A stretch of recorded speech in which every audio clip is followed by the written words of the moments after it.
Let's get ready to paint.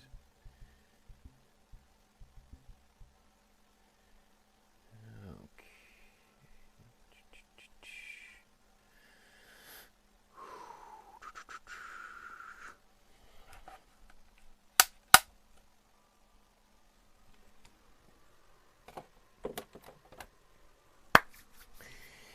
Good afternoon, everybody. My name is Michael Markowsky. Welcome to my studio.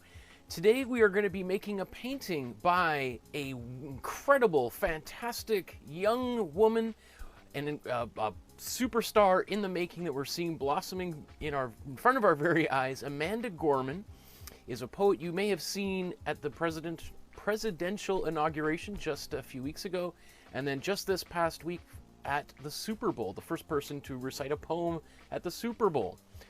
Kind of something you wouldn't really necessarily expect to see, but she certainly did a great job. We'll take a look at that here. So we're going to do a portrait of Amanda Gorman today. So let's dive right into it. Before we kind of talk about Amanda, I just want to show a few things here. This is a private Facebook group just for people that are taking these classes, that are watching right now and painting. And if you make a painting and you want to share it with us and have me give you feedback on it, then please join the group and upload your version of today's painting to the Facebook group. You can see there's already, look at how cool these are. These are the painting we made just on Tuesday in our master study class that happens every Tuesday. And so people are uploading their drawings from the drawing course I taught last summer. That's super cool. So one of the things that you may find makes your life a little bit easier is if you download the template for today's drawing. You can try eyeballing this, and it's possible to do. I have done an entire 45 episode course on how to paint and a 40 episode drawing course. So if you really want to know how to draw today's drawing, you can take the whole drawing course. But because I really want to focus on just the painting today, I suggest you download the template. And so this is the original image by Kelia Ann. And we'll actually take a look at her photography here in a second. And not that she was unheard of before that. She's 22, I think, going on 23, around there, and she's been around making poems and writing for a number of years now. She's got a couple of books out, but obviously she's done two very, very huge events in just the past couple of weeks. So she's skyrocketed into a whole new level of fame and success. So good on her, because the work that she's done is fantastic. I'm not going to go through her entire biography. Here's a couple of links to, here's an NPR story, and you can read her speech there. Here's the image that I chose. One of the reasons why I chose this image, I think it's a great image. It's you know, kind of a classical heroic image where she's, you know, we have someone looking up into the sky, which suggests the future is bright, right? That there's this limitless possibility. So I wanted to kind of show that in this image. There was obviously, you know, the footage from the Super Bowl and the inauguration, which is great as well. And this is the actual headline from today's video, and you can watch her entire speech, which is, again, recommended to do. Here is the transcript from the poem, The Chorus of Captains, which she recited before the Super Bowl. Let me see. It's about 1.5 minutes long, and I could read it, but I will certainly not do as good a job as her, as the actual author of the piece. So I will save us all the indignity of me reading poetry. But again, it's a very short poem, and it's very uplifting. Right after that, you're like, wow, I feel super pumped. Here's some images of her. Again, it's hard to choose because she is, you know, a beautiful person, and there's lots of images of her out there now. But I did go with this this one here. Also, I just thought just to acknowledge that there is another artist in the room here, and this is the photographer, Kellyanne. And so here's her website. I put a link to her website in the video description below. And so here's some images of Billie Eilish. You know, she's no newcomer herself. Here's her taking photographs of President Biden, various different celebrities. So that's her website, and then her Instagram too. So look how beautiful. I love these photographs. All right, very cool. I'd be interested to know what kind of camera she's using here, because it has like a reminds me of like a Kodachrome, that kind of look from photography in the 70s. Anyway, let's jump right into today's painting. Let's transfer this image onto the canvas. So I've got my printout. I've got a canvas. Now, one thing I pretty much do all the time is I get these cheap boards. You can get them at the dollar store. The ones that I'm using, I ordered off Amazon. There's a link to them below. So this is the US Art Supply one. There's a couple of other ones in there that they all work really well. They are a little bit better than the one at the dollar store. The dollar store one is just cheap cardboard. This, I think, may even have, I don't think it's wood, but it's definitely a higher quality cardboard. So the other thing that I'm going to use is, so I got my canvas. I'm going to use some carbon paper. And you can buy carbon paper on Amazon. There's a link for it in the description below.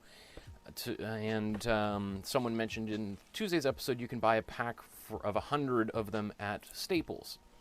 And the other thing too is you can use these sheets a number of times. So this one I've used 2 or 3 times already. I am going to use a newer one today, just because there's a lot of subtle detail in this drawing, and the more you use these things, you're literally rubbing the graphite or carbon or charcoal off of the surface of the paper. And if there's nothing there to rub onto the canvas, then nothing will rub onto the canvas. So just in the interest of actually getting a good image onto the surface, I am going to use a new sheet today. Okay. So the first thing I want to think about, and also another way to do this is to take like a graphite pencil, or just any pencil, and to rub vigorously all over the back side of your photocopy to like really cover it. And then you could trace along these lines just like we're about to do here, and you'll get that image onto the back. If you're interested to see how I do that, you could watch an episode I filmed about Andy Warhol, how to make a painting based on Andy Warhol's Campbell's soup can. I think that's episode 20 or something of my painting class. And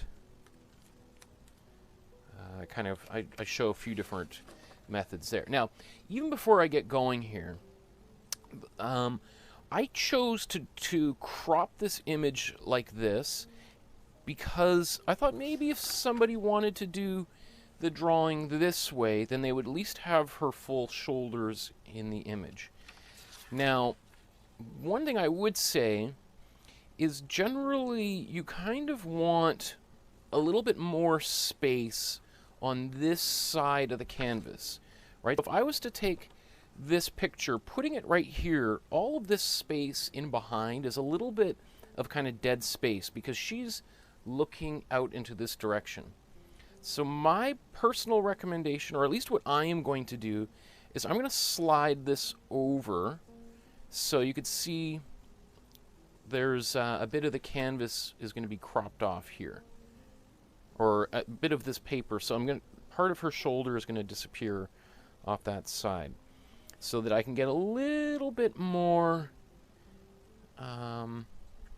of her looking into this empty space, which, you know, as a viewer, we might project things into it like the future and that kind of stuff.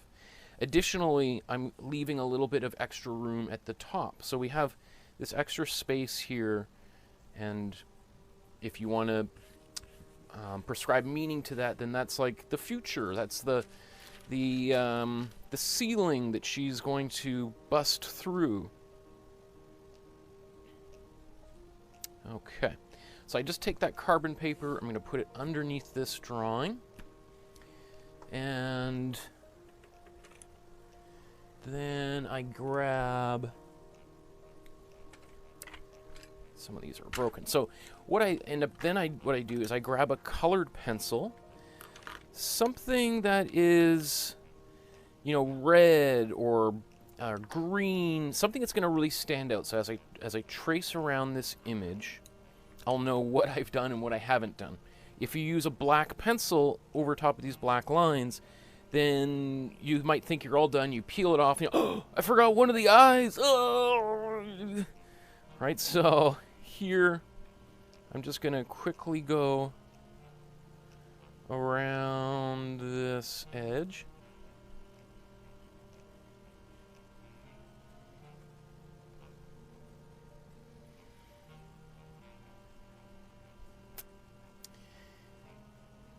It doesn't have to be perfect. I'll also say today, what I'm going to be doing is I'm going to be painting a version of this that is a combination of my own personal style and a little bit of just a how to paint a portrait. So there are plenty of videos out there showing how to paint portraits, people showing all of their techniques and so-called the right way to do things. I'm going to show you just the way that I will paint this painting, and I'm going to try to make this painting in about 2 hours, 2.5 hours as well. So that is not a lot of time to really get every single detail in this image. And I'll also say right off the top, we may or may not get a likeness of Amanda Gorman in this painting. It's possible that by the time this painting is finished, we have a painting of a person, and hopefully it looks like a woman. But if it doesn't entirely look exactly like her, I am not going to be upset. And I suggest if yours doesn't look like Amanda Gorman as well, that you don't be too hard on yourself either. Let's just take a quick look and see. Right, everything's transferred over there. Painting images of people's faces, creating portraits, is no easy task. And the only way that you get better and better is by practicing and by making lots and lots of mistakes. And it's a humbling experience. It's a frustrating experience. But if you go into it knowing that this is a part of the learning process, then regardless of how it turns out, you can come away with it feeling like you're growing and you're getting better. You may not be doing exactly what you want to do or what you expect of yourself, but it doesn't mean that you're a failure, and it certainly shouldn't mean that you should give up and try something else. Right? Everything takes a bit of practice. Okay, so let's see how this turned out. Cool. Right? Nice. She looks like a superhero there. I love it. And she kind of is. Okay. So, now that I've got that done, you do whatever you want with this image. You could use this 10 times if you want. If I was going to do this again and make another copy, I'd probably just use a different color. Maybe a green or a blue or something else. Okay. And again, I can use this. You can see a little bit. You can see how that image has taken the graphite off there and transferred onto the canvas. But I can use this probably 4 more times, depending on the image.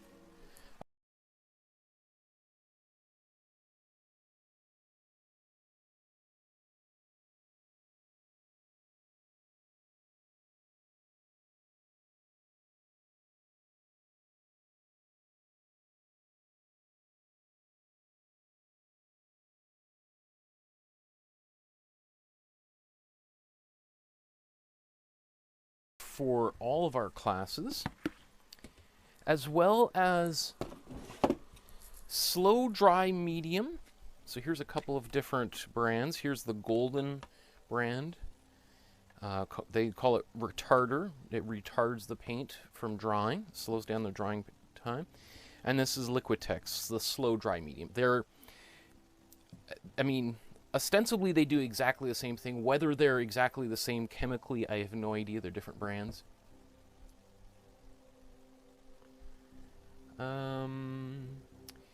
People are asking if my voice has been lost. Hello. Hello. Weird. It might be the battery dying there. That's... Maybe I'll change the battery? It seems like I can see my volume levels are okay, so maybe I was just talking too quietly. I hope that's... I noticed there is some problems with the internet, kind of cutting in and out, so that might be part of the problem. My apologies for that. Okay, so the first thing I want to do is I want to put down a couple of colors. If I look at the original... We have this nice blue in the background. And then for her skin tone, I'm going to use a warm brown, right? So we'll have a cool blue and a warm brown. So let's, I'll probably paint the,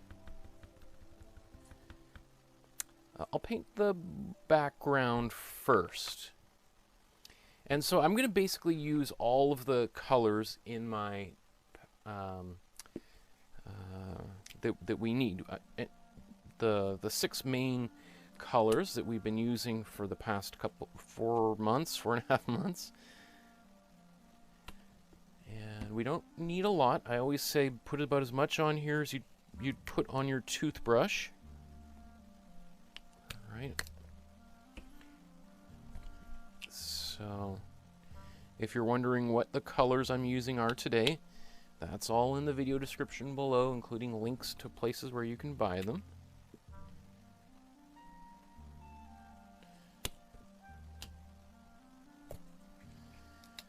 So,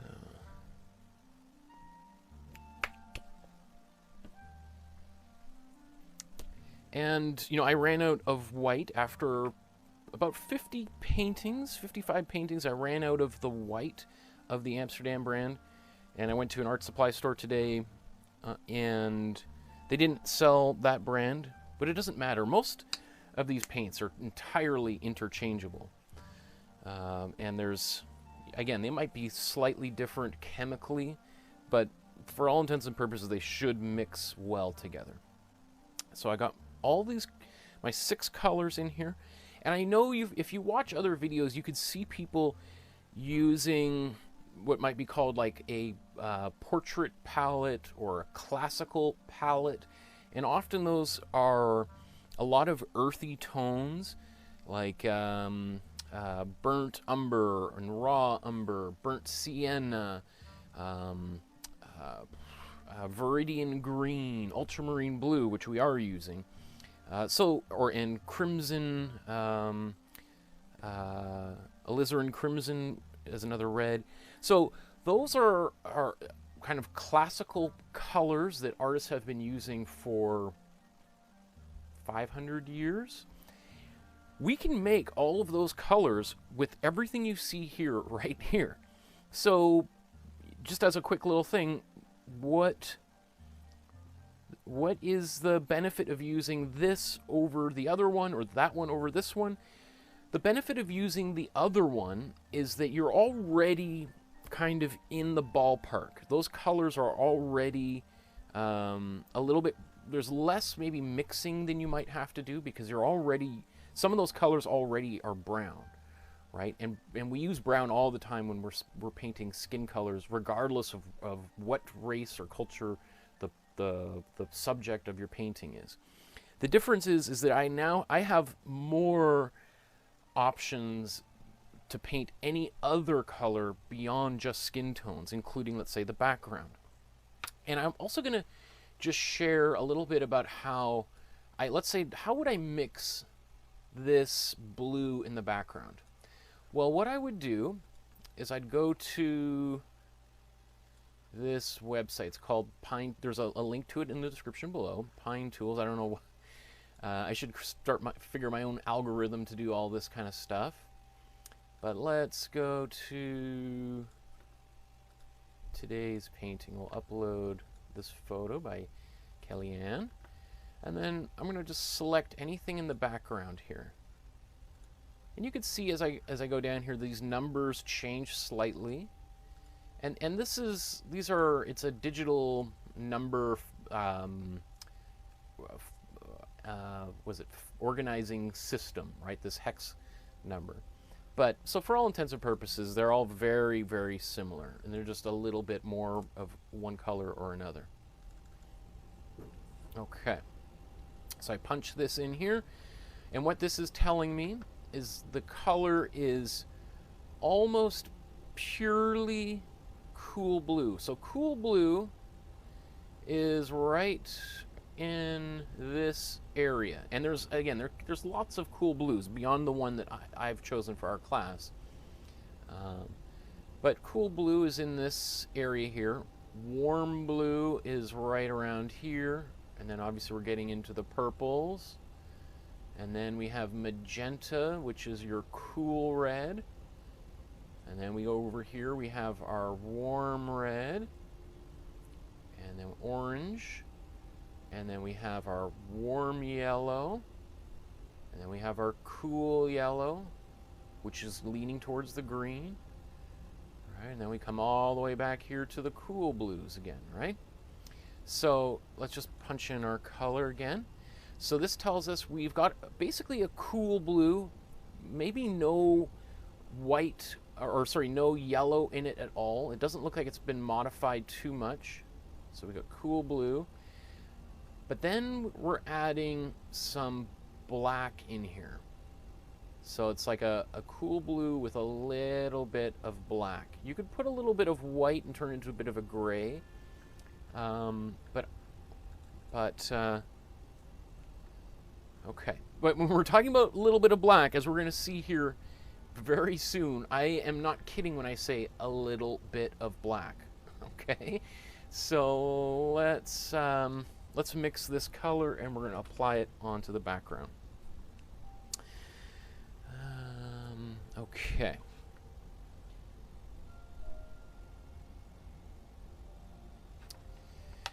So here's this cool blue.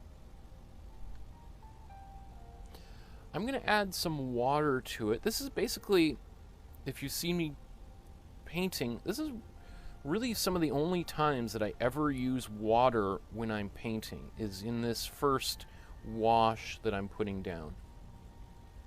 You can use you could use the slow dry medium in there or use a glazing medium, but they all slow down the drying process, and we just want this to dry as really quickly as possible, so that water is going to help. Now, as promised, I'm going to put just a little bit of black in. All right, when I say a little bit, let's just zoom in.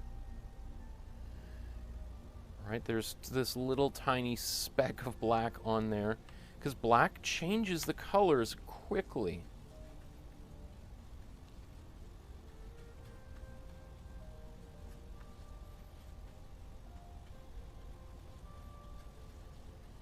Okay. So now if I look over here, whoop, a little bit too far. Come back. Okay, here we are. So a couple of things to think about is if I take this paint and I put it, depending on how, it might work fine without adding any water, because you have to remember that the canvas itself currently is white. So if I take a paint and I paint it thinly over top of a white background, it's basically as if I added white to that color. So it really depends. If you're going to apply this very thick coating, you might want to add a little bit of white. So I'm going to add a little bit of white. Again, you can look how that changes. I'm going to add a little bit of white.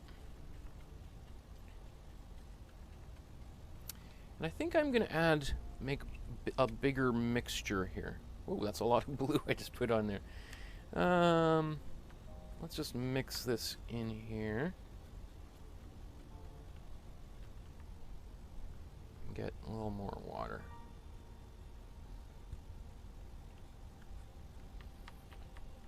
Okay. Let's get a little bit more black.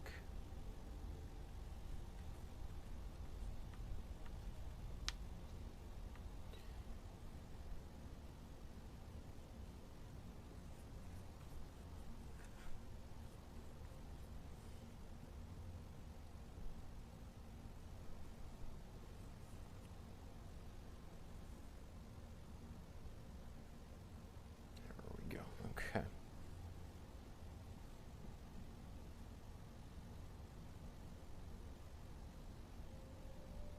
can see I'm using a big brush here. There's not a lot of fine details that are being put in here. And I'm going to paint some of this hair coming over these blue edges a bit anyway. So if I do end up going a bit over, that's not a bad thing at all.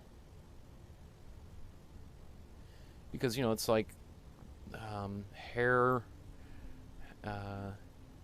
you can often see a bit of color of the sky or anything else that might be behind somebody, because, you know, the hair is not totally one big solid mass, right? It's made up of all those little tiny strands of hair.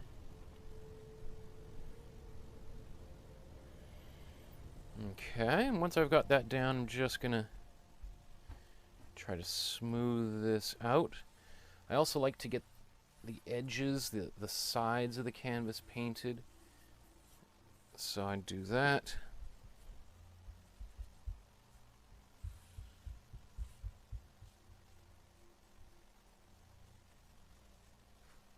And look at that. I went a little bit too far onto her shoulder. That's okay. Just wipe it a bit away.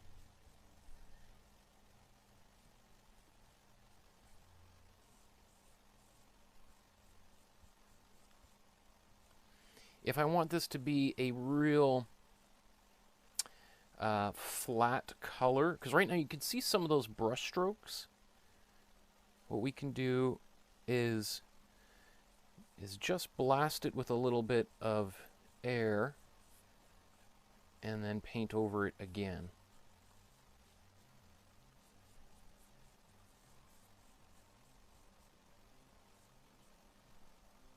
Unless you kind of see if I can just paint this in a way that may not need an extra coat. Thinking about maybe just sort of brushing this away, like kind of radiating lines. Does that help?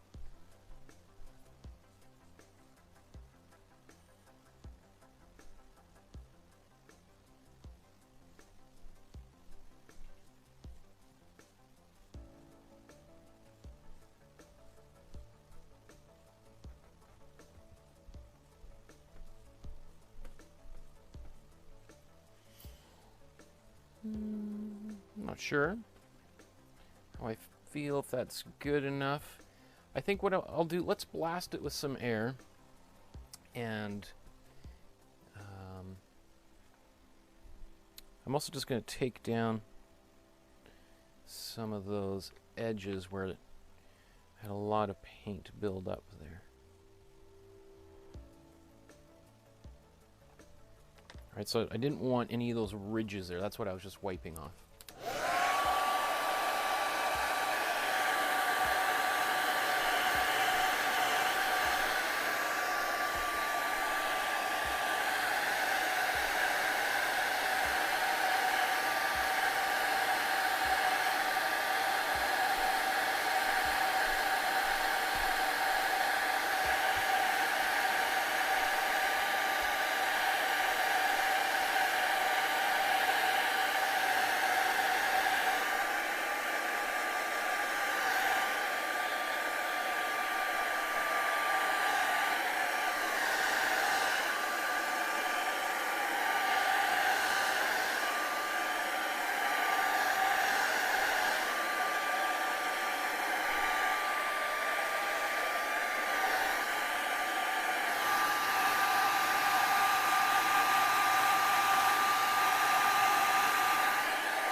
Okay, so that's dry.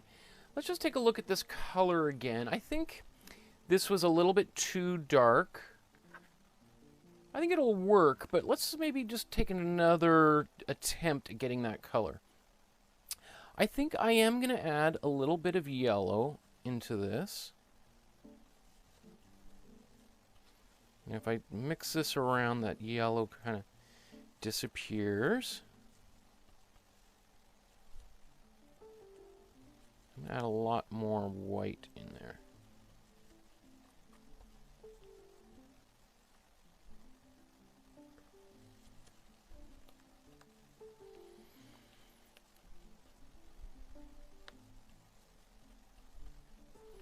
So let's take another attempt at this.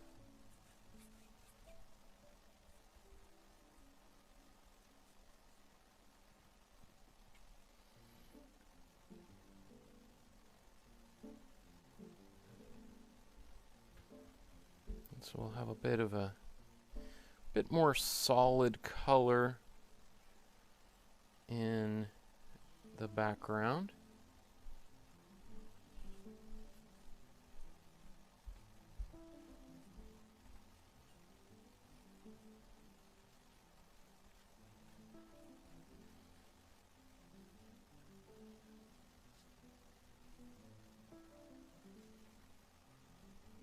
I think if I had used this color originally, it might be a little bit more closer to what you see on the left. But, you know, ideally, once the painting is done, and it's hanging on your wall, it's not like people are going to be looking at the original image on their phone, or you probably aren't going to hang a framed picture of the original photograph by the photographer on the wall. You'll just have this to look at. Okay, cool. So now we've got one part done. And it's time to take a sip of tea, right?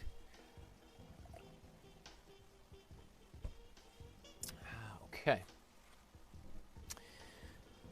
That was weird with the sound. I mean, who knows why that was cutting in and out, or low volume. It could be the battery in my microphone. It could also be YouTube. Again, I'm seeing warnings saying that there's some kind of problem. It's a good idea, too, to just take a look at your painting from a few different angles to make sure you have covered it adequately. There might be a little space that I kind of missed a bit there, but it's time to move forward. Okay. So, oh, thank you, Paula, for the donation through the chat there. That's awesome. Thank you. I really appreciate that. If you're finding these things helpful, you can, just like Paula did, leave a small donation through the, which side? I think it's down here. Would be where you, or wherever it is on your screen, you can leave a donation that way. Or in the video description, anywhere down below, is a link to a PayPal where you can leave another type of donation. If you want to send a check or money order or a gift or whatever, you can send me a message through Facebook or through my website, and where my email is. Okay, so let's just blast this with some air, because now I want to put down a wash underneath here.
So there might be a few places that are a little bit wet, but as long as the main part here is dry, that's good. Okay.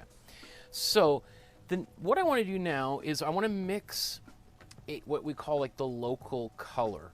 And the local color is the, you know, if we think of like a like an apple, and you say, what color is an apple? An apple is red. Okay, well, what color red? Is it a dark red or a light red?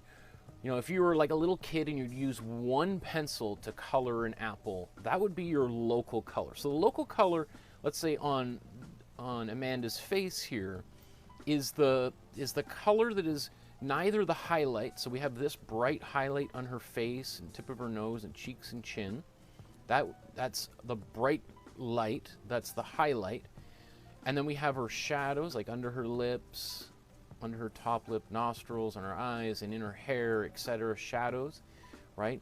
So for our color that we're going to put down, our local color is neither of those. It's the one kind of in between. And I would suggest it's somewhere maybe like this color here, maybe a little bit of in here, right? It's that color that is in between the darkest colors and the brightest highlights. Okay, so let's just, again, this is not how I normally paint, but I'm trying to kind of walk the line between a class and then just making the painting itself. So let's just take a look at some of these colors in here, and you can see this is the updated color surrounding the hex number here. All right, and so they're all, so this is a little bit darker. That might be a little bit too dark, so let's kind of go up here. So that's probably, that one I think is going to work really well. So let's punch this into here and see what we get. And maybe even before I do that, let me just see if I can guess. Let me see if I can guess what color this would be. So brown is a combination of orange and blue. So I figure, it's kind of hard for me.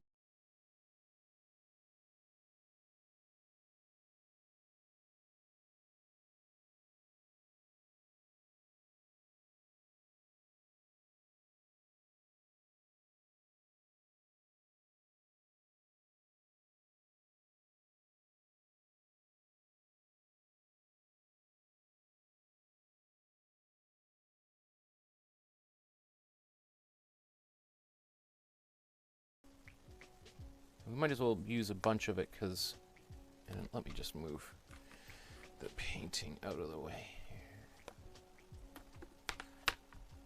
We need a lot more warm red.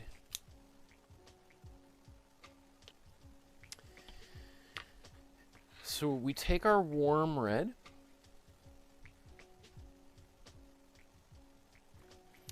and we're going to modify it with some warm yellow to start creating an orange. I need a bunch of that.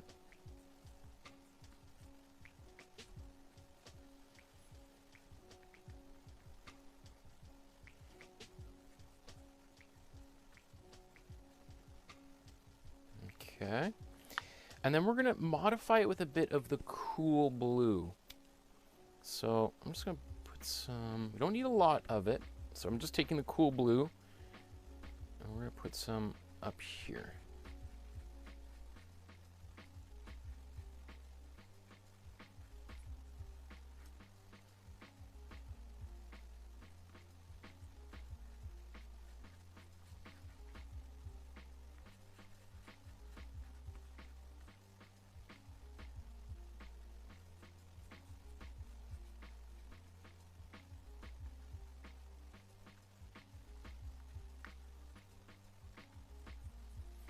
So right now this still looks very red, but I assure you when we start painting with it, it will appear blue, especially if we put it next to a red. So we've got, this is warm red, warm yellow, and cool blue. I am going to add a bit of white to it.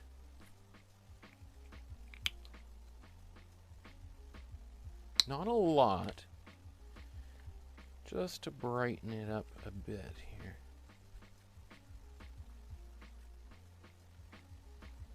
And then let's just take a look, see how close we are. Pretty close. And since I'm going to put some water in here to dilute it, I think it's going to go a little more transparent again.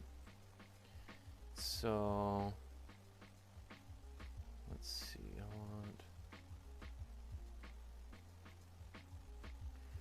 Take some water. Now I'm going to be painting over all those pencil lines, right? So having this be as transparent, like a fairly transparent layer, is going to make my life easier, right? If I put this on in a real thick batch of color, I could be scrambling to try to see the original lines from my my transfer tracing process. Right, so you see when I kind of thin it out, this is the color that I want. Okay. So let's come back here. We'll just trade. And I'm going to paint everything, including the hair. I'm going to skip, this is a shirt here, so I don't know what color we'll paint that. Although we could paint it and then cover it with something. Let's just see. Okay, so what I'm doing is trying to take a lot of the paint I just mixed off of my brush. And let's just put this in her hair first. Okay. And I could probably do a lot of this painting with just the paint that's on my brush right now. Because I want to be able to see that face through all of this. And I'm going to cover up all of the white that was showing through. And if I go over some of these edges to where the blue was, that's alright, because we would expect that to happen. Right, and I'm just going to make sure as I apply that I can brush the stuff out off of her face.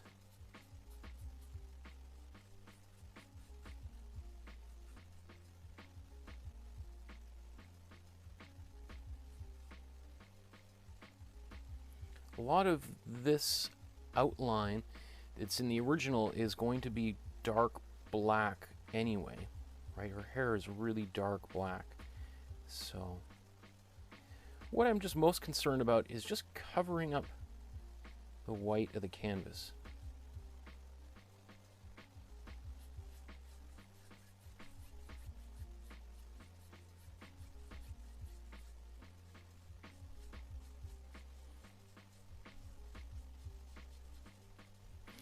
Another thing to think about is that local color can change, right?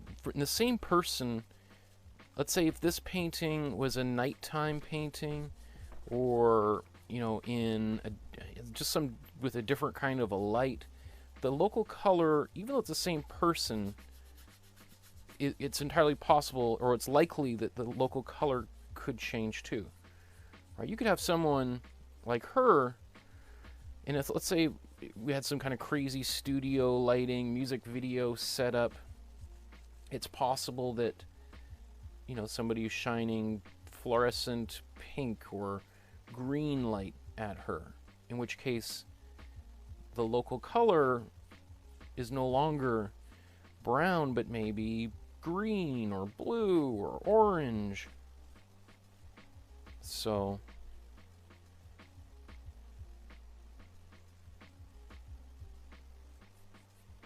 okay.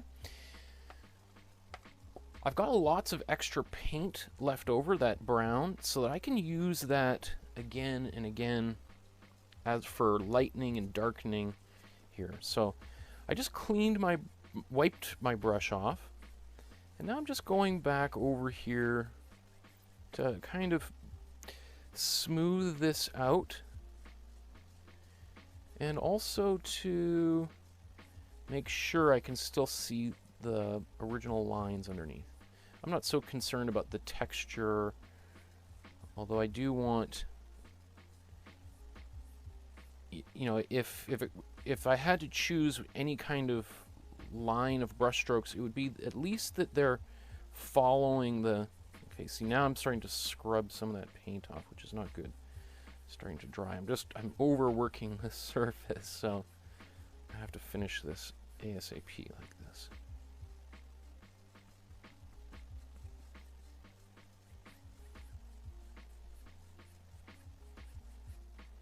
Okay, even though this is driving me crazy.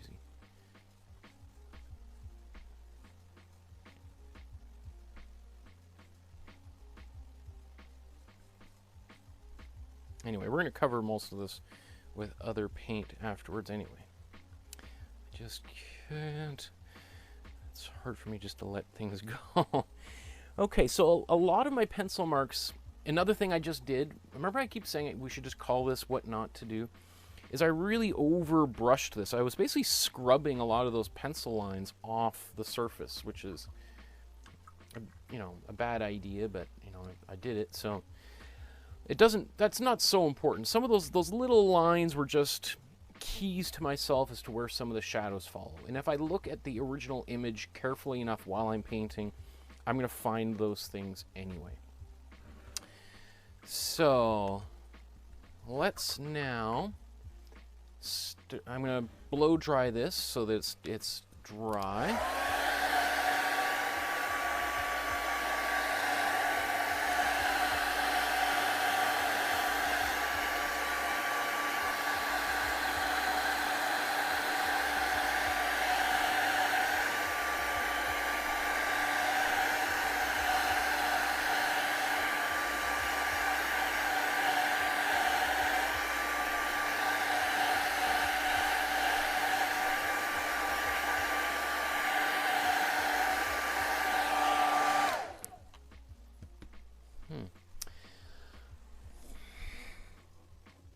See, people are having a real tough time with the internet cutting in and out and skipping and stopping on them. My apologies for that. I'm not sure why that's happening. My wife is going to call. We have Shaw as our service provider, and complain a little bit and figure out if we can if they can upgrade, or maybe we have to move to a different service. Okay, so let's take a look here now. I really want to try to get most of this painting done in the next hour. I really would like to be done in about an hour and a half. Okay, so how do I take what I have here and get it to this place, right? That means I'm going to have to make some decisions as to removing a lot of detail and just focus on the major areas of color so that I can get some semblance of this picture done in that period of time. Okay, so the first things that I'm going to do is I'm going to paint some of the darkest areas here, the eyes, lips, and the nose, like just the darkest colors, because that's going to help give me some clues going forward to painting some other things. So let's kind of go back. We can use this same color that we had here, and let's see. I'm going to use a brush like this, a round brush, and I'm going to modify it with a little bit of black. We could, well, let's see. How about let's scoop some of this out here and see if we can do it with a little bit of blue. See, this color is going to work. That would starts working nice for some of the shadows. Actually, you know what? We can get something pretty good out of this dark blue. So all I'm doing is just modifying that color with the warm blue, and now I've got two different blues in there, right? So it's really sucking this color towards the neutral core, reducing its intensity. I kind of like that. I like this color. In fact, I think I'm going to use this color and add black as needed as I go forward here. So I'm going to put that aside, and I'm going to grab a much smaller brush, and I'm going to add some of the slow dry medium. This is dry here. So here's my slow dry medium. Again, it's the same thing as the Liquitex. I'm just going to keep using it in this golden version until it's empty. Okay, so I squeezed a good portion out. I'm going to use this other brush just to stir it up. And you can see this color is also a bit of like a purple, right? And especially when you're painting darker skin tones, you're going to see a lot more purple in the skin tone. And just sort of as a bit of like a general, not a rule, but painting darker skin tones, you can be a lot more expressive with color. You can add a lot more greens and blues because those colors are there anyway, but you can really amplify that if you like. Okay.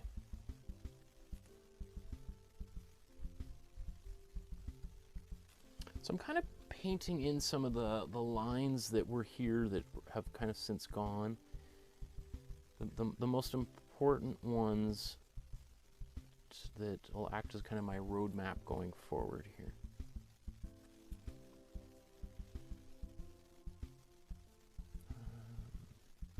This is the mouth right here.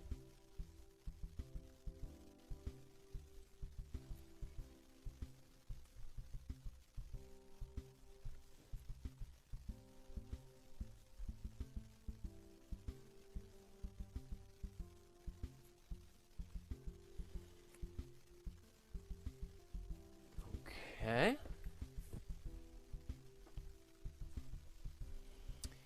And let's see, we gotta put some details in her ear here. Just gonna kind of darken this a bit. This is underneath her ear.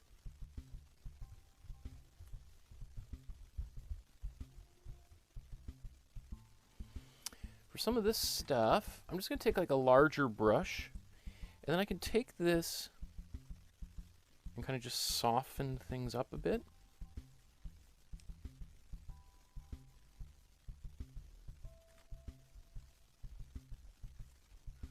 All right. same thing.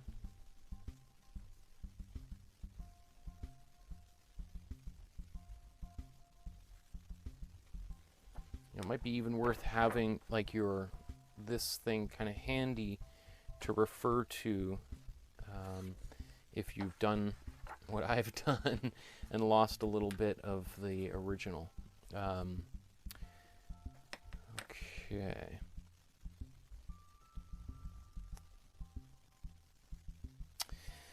So we've got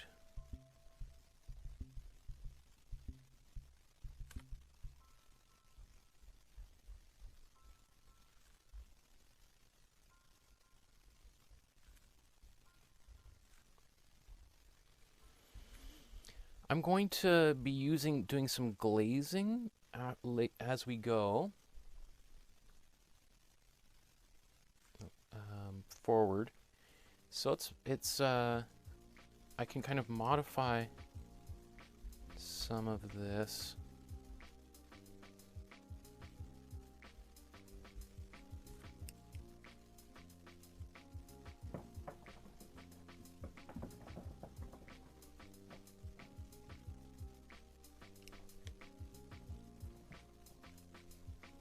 The good thing with the slow dry medium is I can go in and soften up, even just with my fingertips, some of this stuff here.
So just starting to give a little bit of shape to her face there.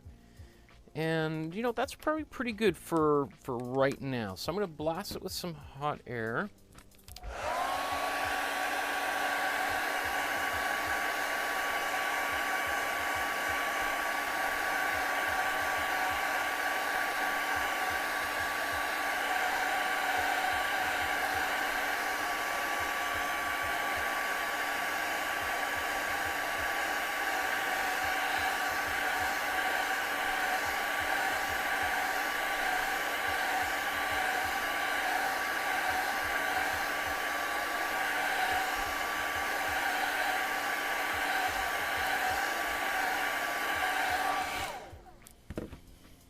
And, you know, I think what I might do right now is actually get...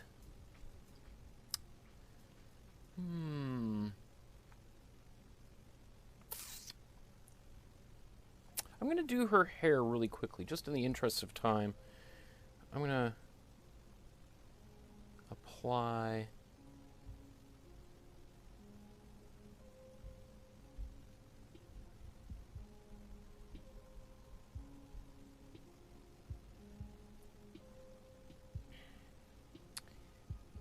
contour her face with this dark color.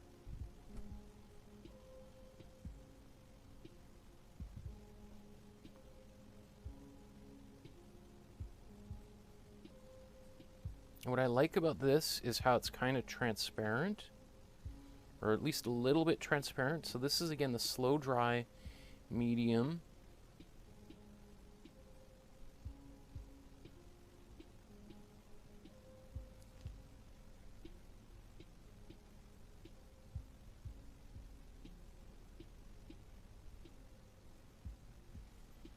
In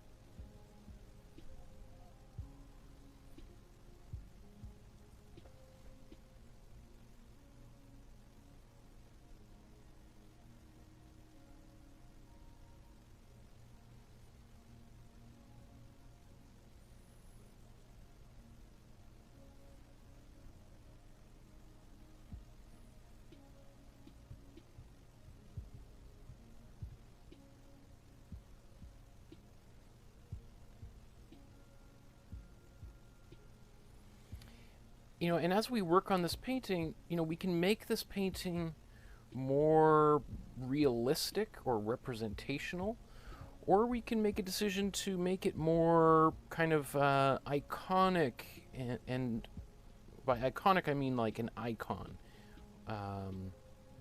The origin of that term goes back to like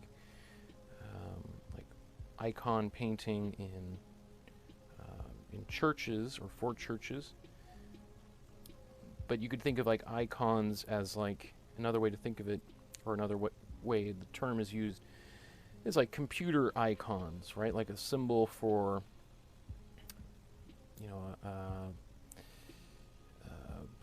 Facebook icon on your phone or something, right?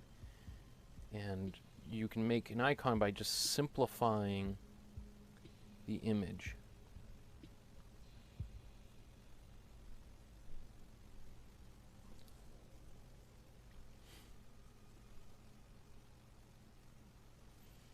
So there's the kind of the generic outline. I'm just going to kind of now go a little bit kind of,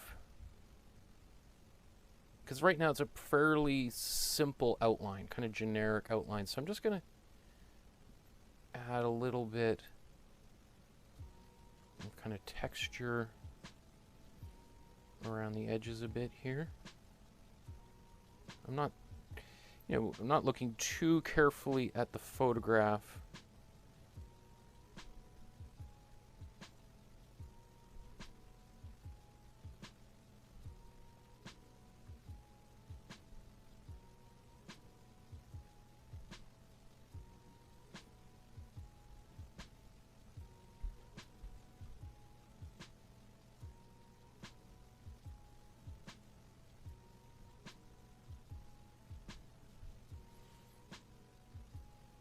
I really appreciate everyone's suggestions of what to paint today. There was a lively discussion in the Facebook group there with lots of suggestions, and we had a great discussion on Tuesday's class. Obviously, we can't satisfy everybody's desires. As soon as I made this decision, I was like, you know what, we really should have done the ox for Chinese New Year, because I was like, that'd be a lot easier than starting off with a portrait.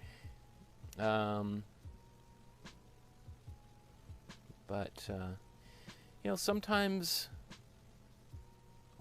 I make decisions like this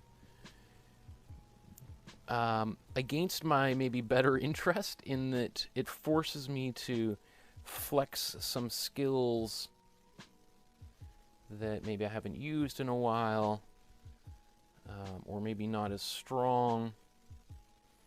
It's like one of those things, if you've ever been a jogger or a runner, is if you run a little bit farther, it forces you to have to walk or run, ideally, all that way back, right? At least if you're going in a kind of one direction as you start out. And that's sort of my little strategy for running, is if I run really far, I've got to run a little bit. I have to get all that way back. So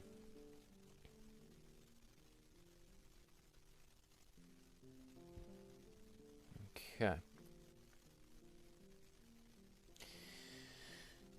This already, this reminds me of, I don't know if anybody's, if you've ever heard of, now I just forgot her name. The Lauryn Hill. Lauryn Hill is a musician. She has an album cover called The Miseducation of Lauryn Hill, and this kind of looks a little bit like that.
I should mention one of the reasons why I'm using the blow dryer is obviously it's to speed up the drying time. But even if I wasn't doing this live and people are watching and, you know, I don't want to just stand here while this dries, the part of the reason too is that I want, especially if I'm doing like portraits and I'm using glazing medium or slow dry medium, it can be really helpful if this is totally bone dry. And I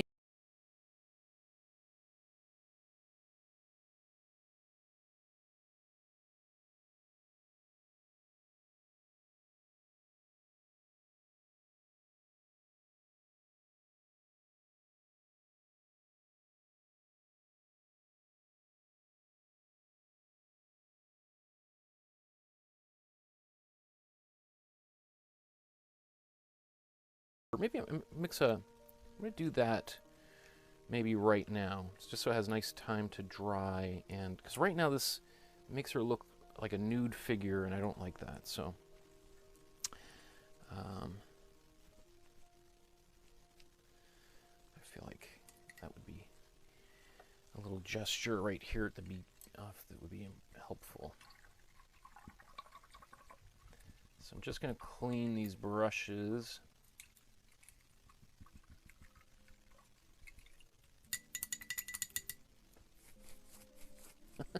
You can see I'm gonna have to get a new. I was gonna buy a new shirt for this whole new series of classes, but this one still works really well, right? Okay. Let's use a different brush. I'm gonna mix like a white and yellow here, very subtle yellow. Because in her outfit, we've got this kind of a summery dress thing down there. So I can always make this more yellow or add more white later on. I think this might be nice to put down in here. So I'll just...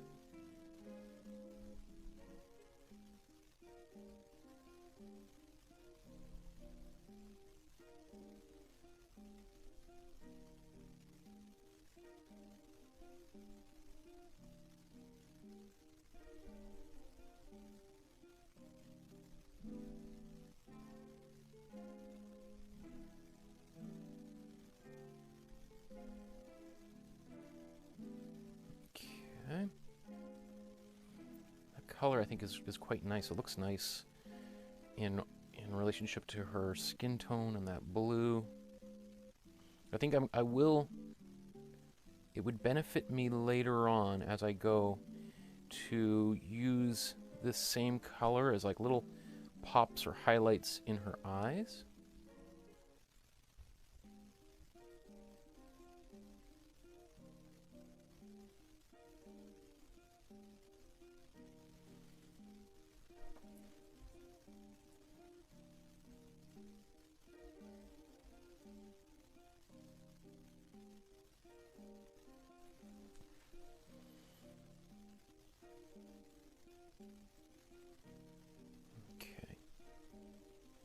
Usually I would save this to the end, but because I can kind of cover up things this way, but I kind of like that. Also, it's sometimes nice just to have times when you're making a painting where you can do something that you know will probably work, and that just gives you a little bit of confidence when you need it, right? Not that my confidence was sagging or whatever, but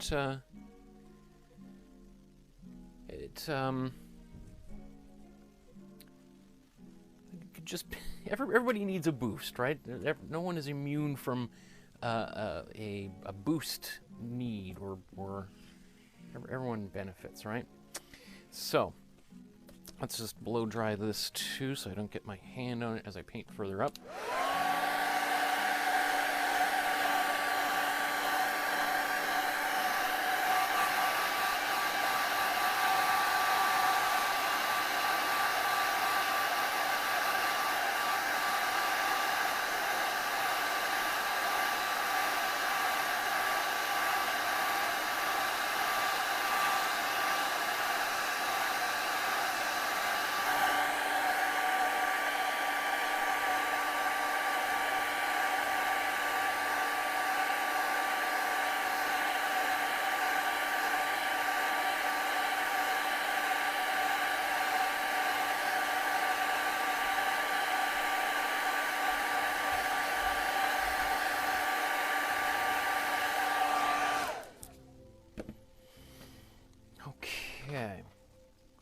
so as I said, next I want to do the highlights.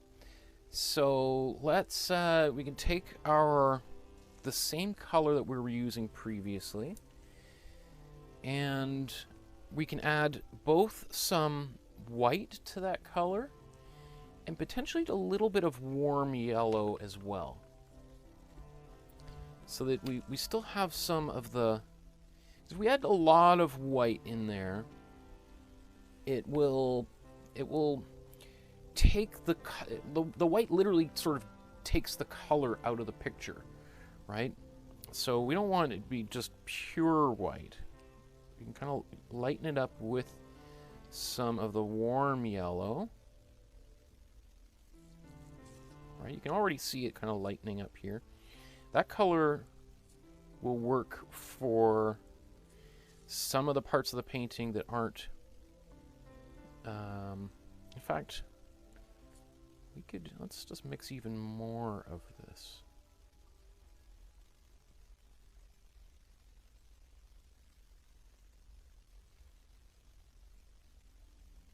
So we have these kind of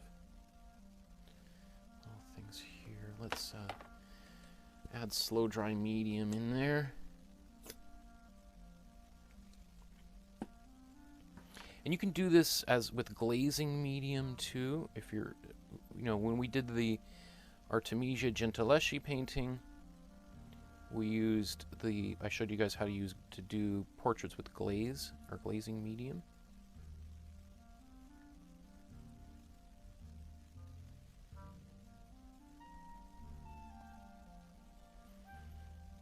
Okay, let's add a little bit of white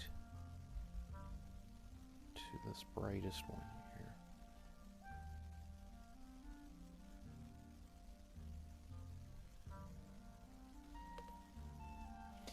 So just as you may want to not go dark, dark, dark right off the bat, you probably also don't want to go bright, bright, bright right off the bat. It's kind of nice to get the face in with, we have a bunch of neutral shades and tones and tints, and then as we continue painting, brighten it up and expand that range. Okay, so let's take a look at this. Now, this color that I have here, where can I paint that?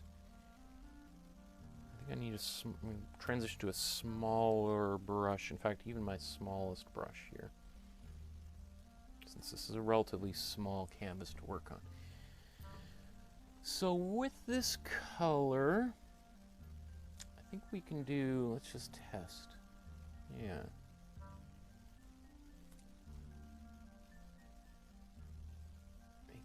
Paint.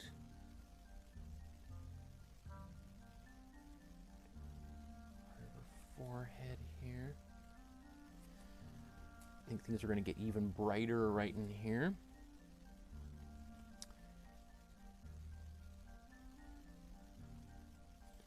Top of her eye.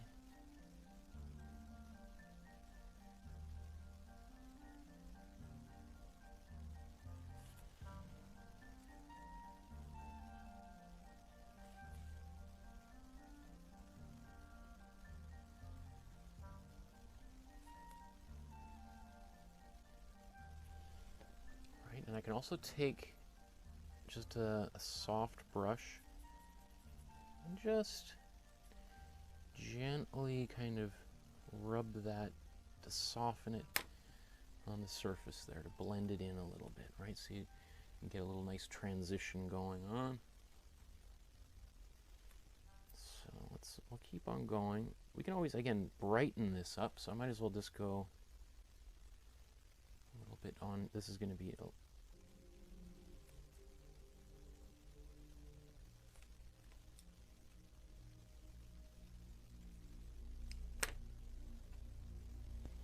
right now you see that color starting to appear on her face. Now we got more volume, because prior to that, all we had was the darkest color on there. Let me put this down in here.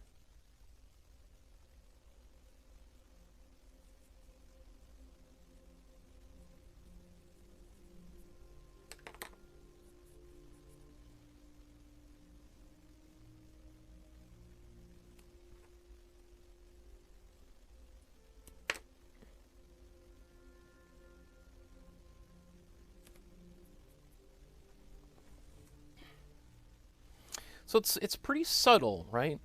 We can, I'm going to kind of speed up a little bit just in the interest of time.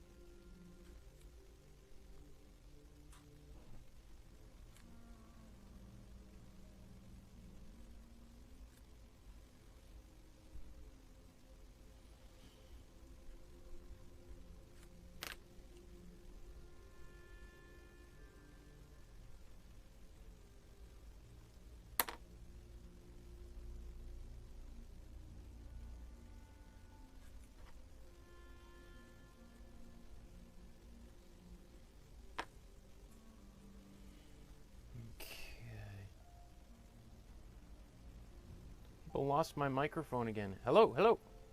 I'm not doing a lot of talking. Maybe that's why people can't hear me saying too much. Oops. The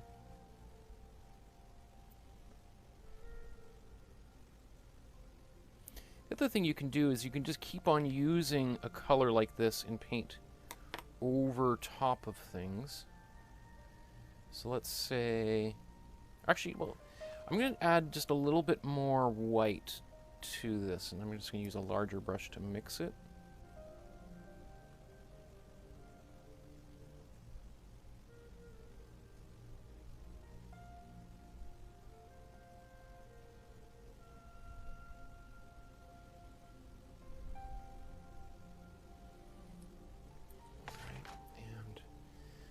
Let's take this bit of a brighter color, or brighter white, I mean. It's got this big tint on it.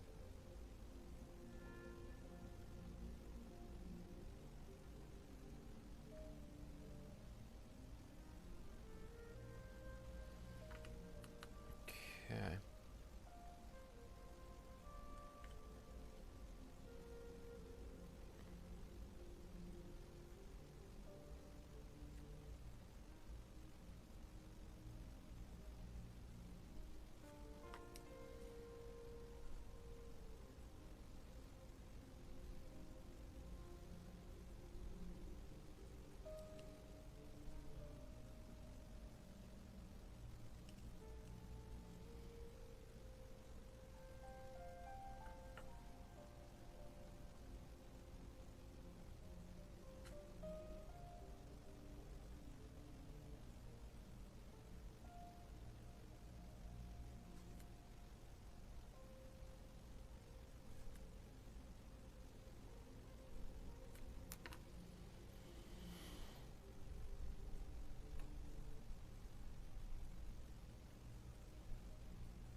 I will put a different color on her lips, but I'm just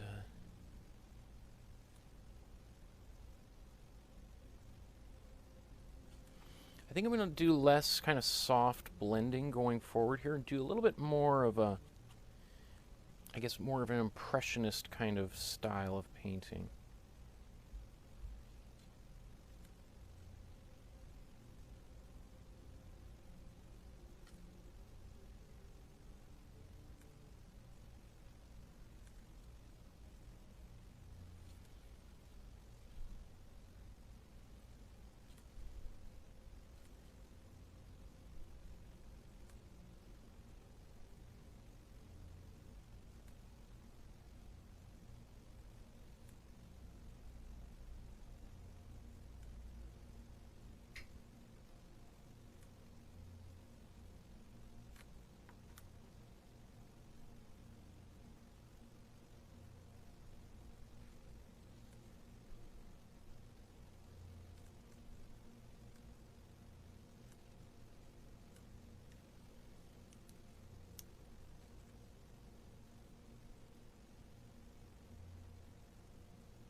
Okay, so that's some good highlights. Let's do just one more pass with a much brighter highlight. So a lot more white.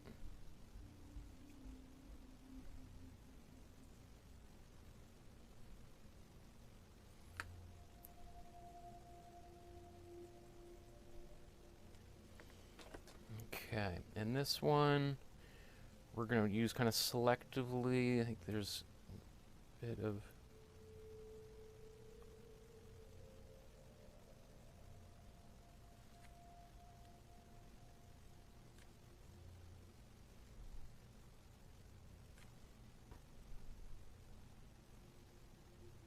So just brush that away. It was a little... I didn't quite get the shape I wanted here.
Kind of quality to it.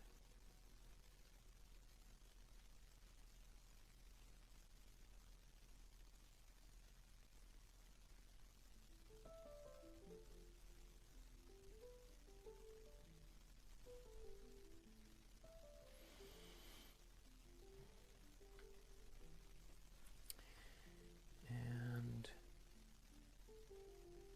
I'm going to put this warm color into some of the shadows here.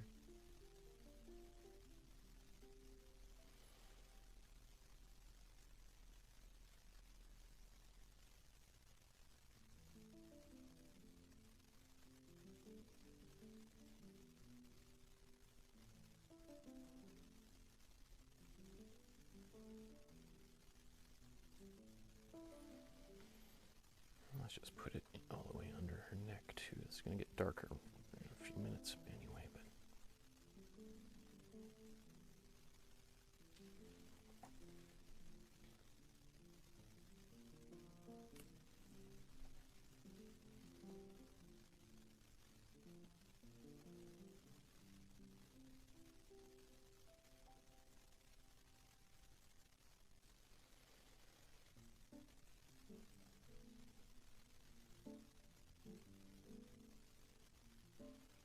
so this is painting this on this side of her nose. Just going to give a little bit more shape to her nose there. Underneath her nose. And back into this top lip there.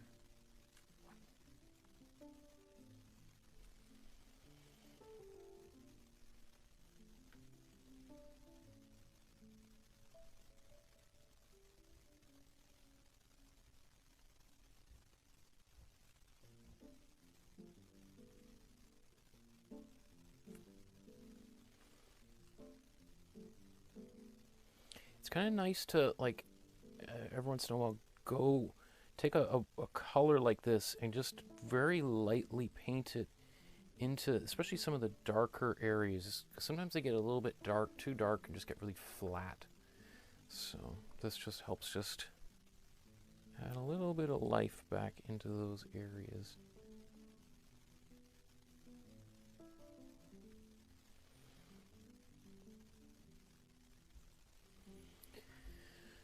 Okay, and then taking this highlight color.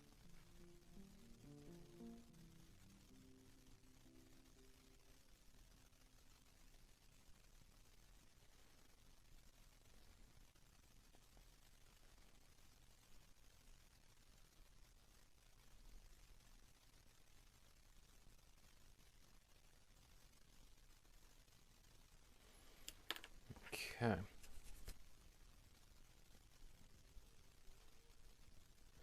I should use the blow dryer first before I did what I just have done. Everything's a little bit sticky.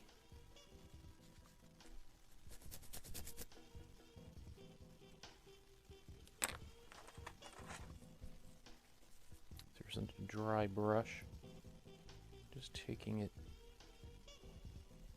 just softening this up a bit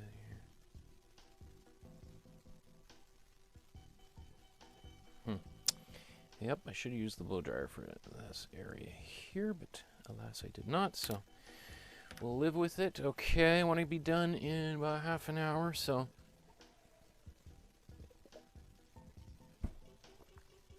okay.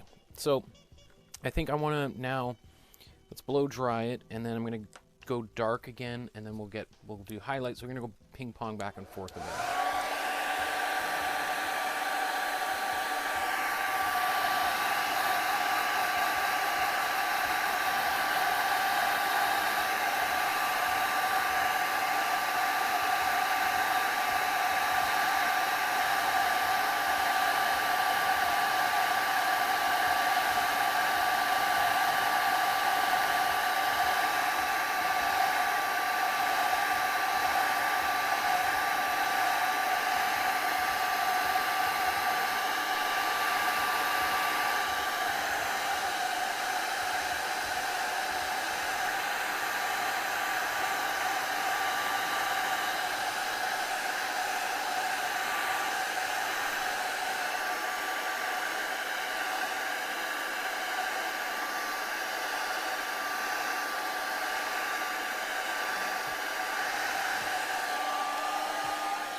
Yeah, I just seen those comments about the quality of the video and the audio. That's such a bummer. I'm sorry, everybody. Not sure what's causing it, but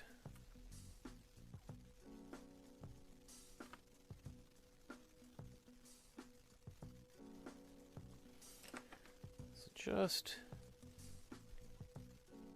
bringing some of it's a little bit too bright there, so I can just hide that a bit. That's fine. Okay. Similarly, I'm just going to go down in here and add that back over this arm here.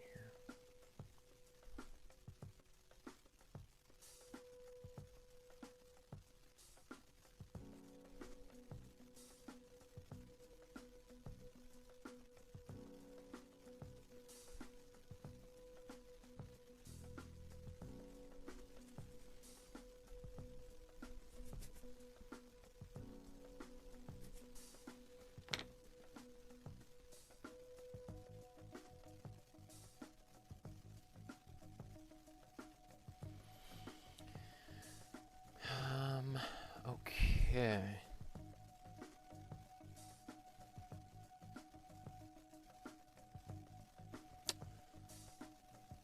So, I'm curious, is my voice cutting in and out? Do you hear me talking and then suddenly it cuts out in the middle of a sentence, or is it just, it sounds quiet? Because I haven't been as talkative maybe in today's episode as I have been in the past, so maybe it's a combination of the both. I'm not sure.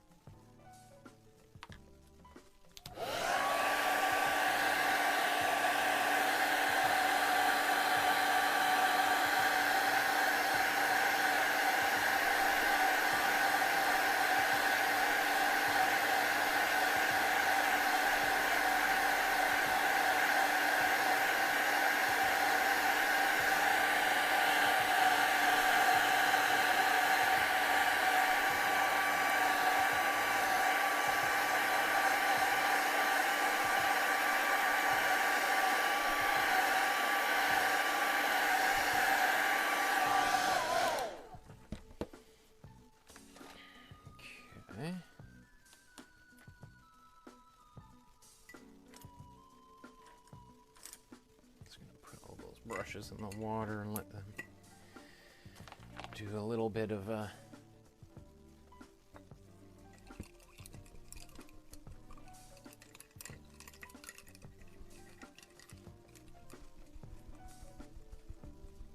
What's kind of nice, too, about just the image to begin with, the photograph, not necessarily mine yet, but is just the kind of like looking into the sun. You know, we have those... It's another kind of a hopeful kind of way of posing a person. You know, the light is shining on them, and I know they're kind of metaphors, but you know, it makes it look like a heroic kind of... Remember we did a portrait of Betty Goodwin where her face was bathed in shadow, right? There's some shadow on her face, obviously. But the other one, we did a Betty Goodwin, it was her face, there's a lot of shadow on it. And it lent a totally different feeling, like it was more mysterious and dark. And, you know, she had some pretty negative experiences at some time in her life, and that shadow kind of amplifies a little bit of that, right? It kind of suggests certain things versus this one being a little bit more uplifting and hopeful. So I'm going to go back to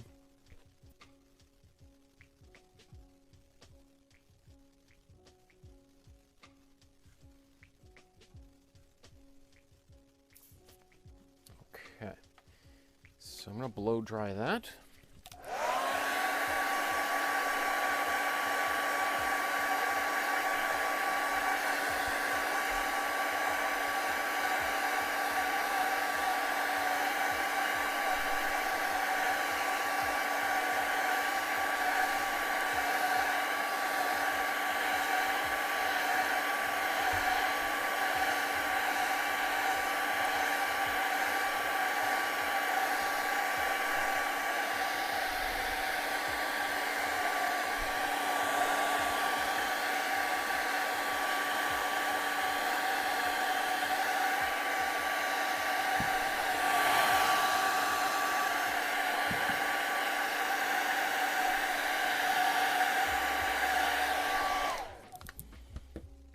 Okay, so that dark color that I have, right, I'm just going to add a bunch more slow dry medium to it and kind of turn it into a bit of a glaze.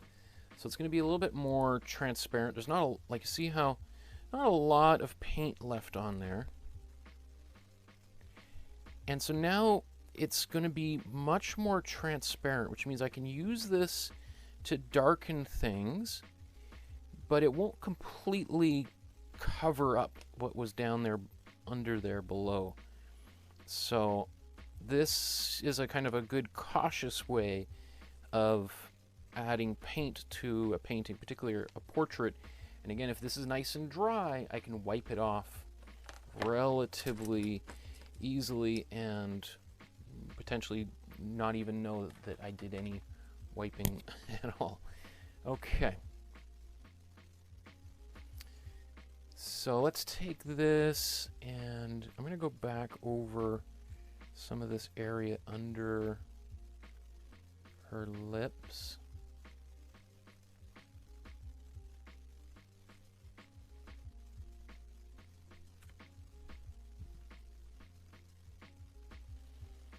And I'm just going to go right over all of this here, including her ear. And I need a dry brush just to soften anything up.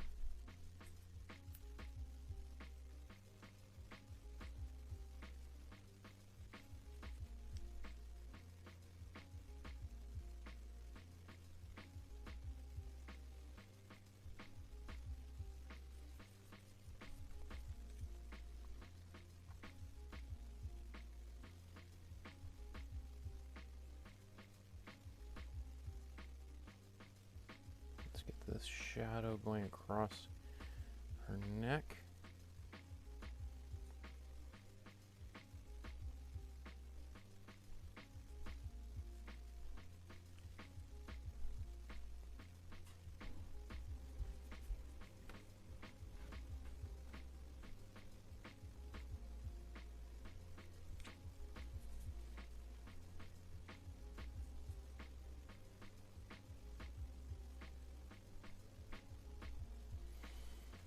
fact, we can take it right over top of her dress, and I'm just gonna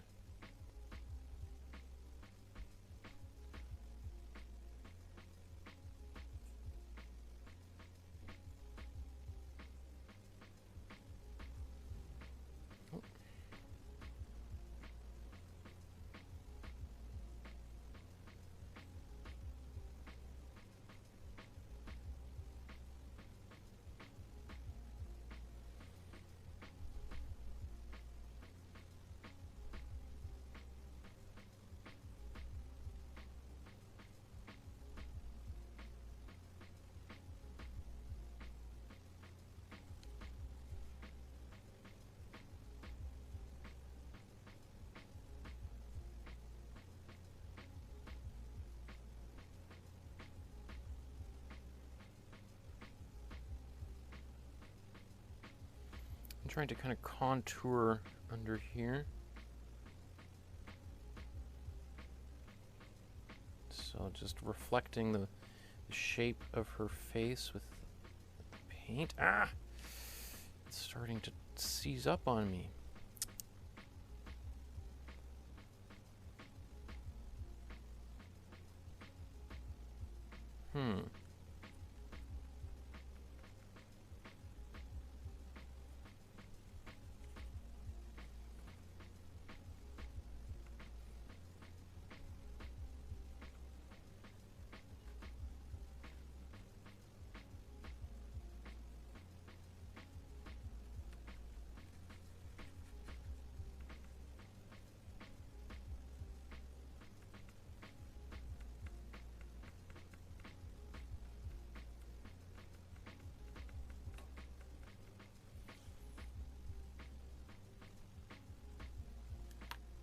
So I'm going to blow dry that. The paint was starting to dry in different places. When you're doing that, it can be really difficult. So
I'm going to continue using, hopefully, is that still tacky? Ah!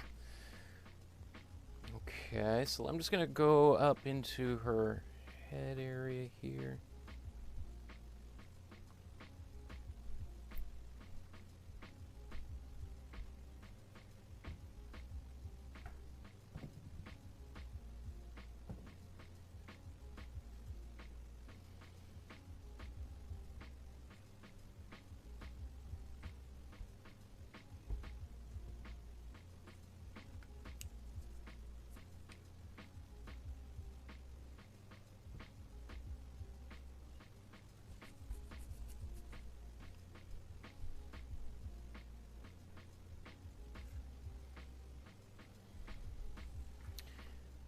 Let's go under her nose now, which we haven't yet done.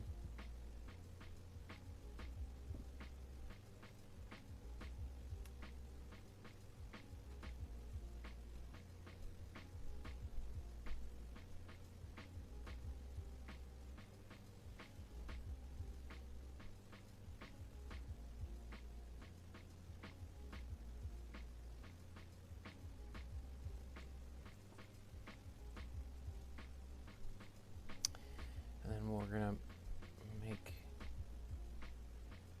go to her lips, and you see how I'm kind of going up a little bit higher than I had before.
So I'm just like looking for some of these like those little details in the eyes.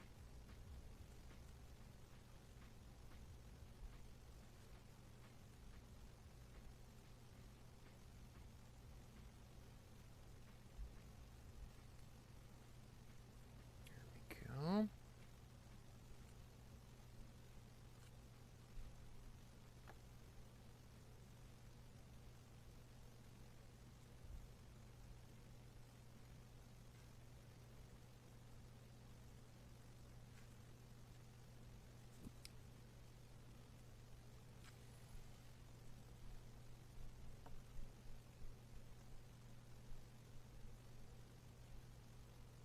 Now let's get underneath her neck again here.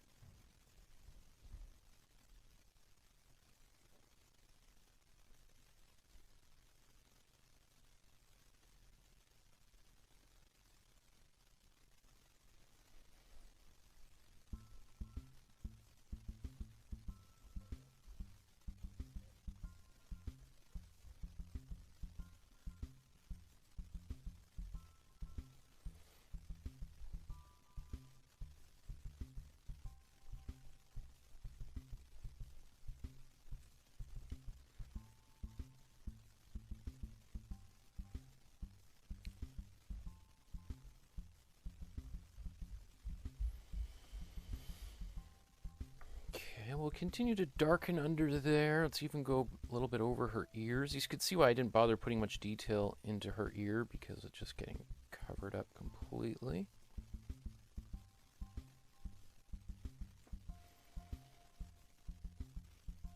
Okay. We're going to do some of her earrings, obviously. We haven't gotten there yet, but we will. What else can I do at this point here? I think I want to blow dry it, do another layer of this dark blue, or dark brown.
I think what I want to do is I want to add a little bit of that warm color that we had from earlier. And so that was basically the same color, our original brown that we put on as the wash. And remember, if you recall, I just took it, added a little bit of white and warm yellow back into it. All right, let's put a little bit more of the, you could use for this the slow dry medium or the or glazing fluid. Either one will work fine for this. All right, just take it and stir it in here again. And it's just getting, you know, thinner and thinner and thinner, which is perfect. Basically, it's a glaze, right? And I can take this and just get a bit of paint off my brush. I'm just going to come back under here.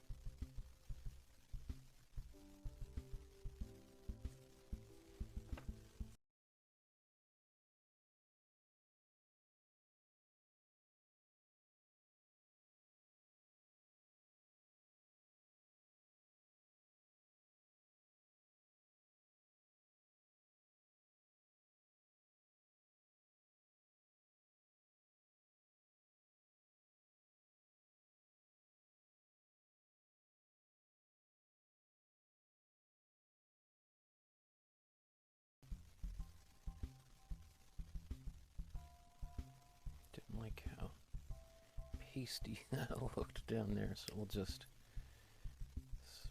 put that over there, brush it out, and it softens it out quite a lot. So, okay, yeah, we're getting there. You know, for what we've been painting for about an hour and a half, so kind of where we're at right now would be for, you know, this would have been, you know, if you were painting in oil paint, this would probably take you about 4 hours to get to, maybe. And then you would probably call it a day at this point, and then you'd come back and then spend the next 4 hours maybe really refining it, right? And obviously you can do this with oil paint because it's what we're using. But I think what we're going to do is we're going to start now wrapping it up by adding some of the real small details with the black, getting a little bit of the white of her eyes back in there, some eyelashes, and we'll do the hair and her earrings, and then I think we'll be done. We'll be done a version of it anyway, right?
Okay, so now I'm going to dial in. I feel like I've got the majority of the important areas in.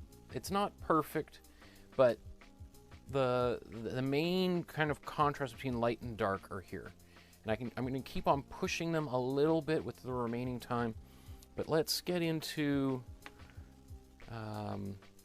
so what I'm going to do here is basically I'm going to use black and brown.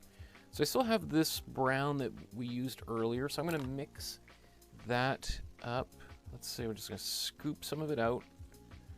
We'll put it right here in the middle because I've got black here, and let's just stir this together.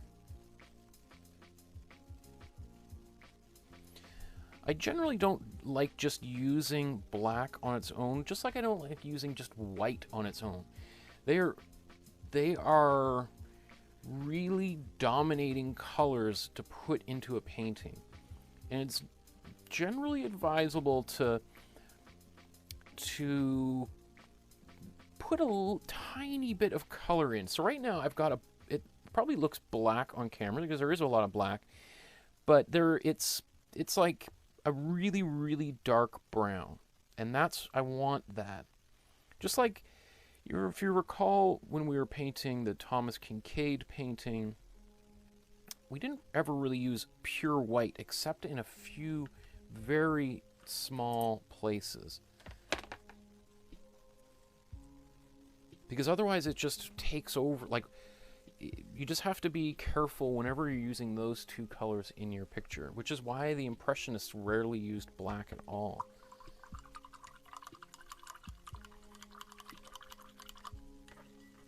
So I'm just cleaning a few of my brushes here. Also, anytime you're using like a brush as a dry brush to kind of soften things, that's also an area where the paint can dry really quickly.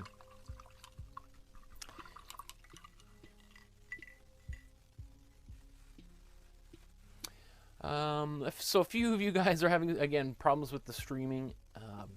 My apologies for that. I'm not sure what's going on. Irene says, I'll try to come back as well. My browns are more purple right now, and I'm getting frustrated, so I'll be back at it tomorrow. So if you're, first of all, purple is really nice on like a dark skin tone as a shadow. So actually a lot of this here is in my shadow, like you can see, I don't know if it comes across, but this is the color that I've been using pretty much all over here. So it is like a very purple color because it reacts well to the brown, and it, as opposed to like just putting black in a shadow, putting a purple into the shadow, especially even as like a glaze or using the slow dry medium to thin it out, adds a kind of nice warmth in your shadows. Like often your highlights are cool and your shadows are warm. So we kind of want a bit of a warm shadow. Okay, what was I going to do next? Oh, I was going to use the black. We were going to get, I just mixed the black. Okay, so now, this is where I always find it a little tricky to keep my head out of the camera, because I kind of want to be leaning right over there, so I have to kind of be like this while I'm painting, which is like the most awkward way of doing it, but you know, the sacrifices I make for YouTube.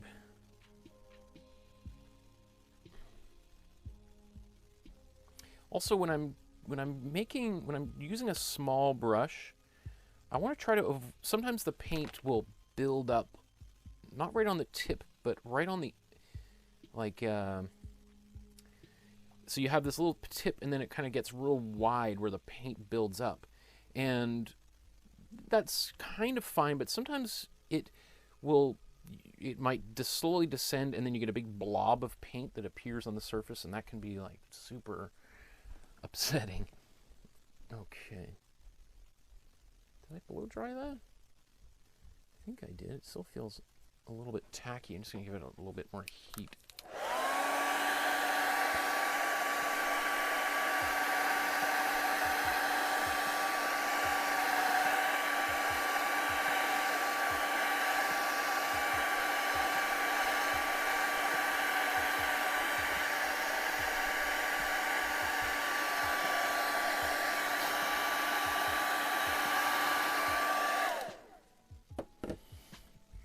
Okay, so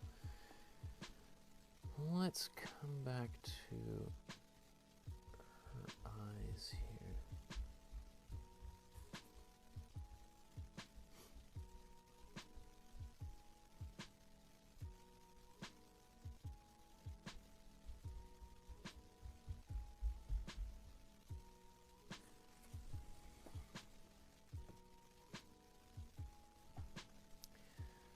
So I put like a little bit of eyelashes on there. And let's zoom in on her. Oops.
So as I paint the lips here, what I'm doing is just painting this dividing line between the top and bottom.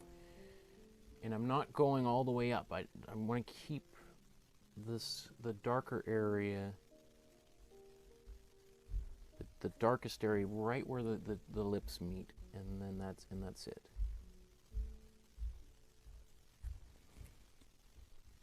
Rounding the corners up just a bit.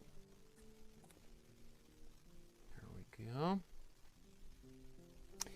I'm gonna glaze or put the slow dry medium over a bunch of these places again and darken them a little bit more. But right there, that's pretty good. Okay.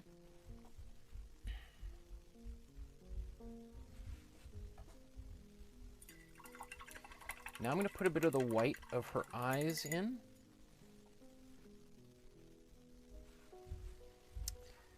So to do that, I'm going to need a little bit of warm yellow.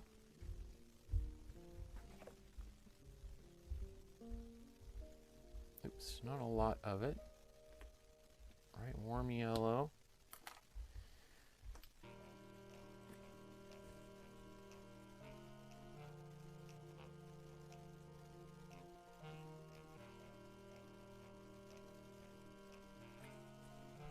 All right, you see how bright that is? It's going to be it's definitely too bright, but I'm going to darken that shortly anyway with a little bit more black.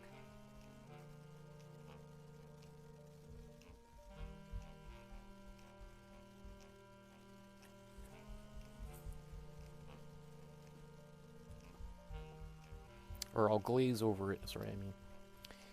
And we'll put that contour in there.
Okay.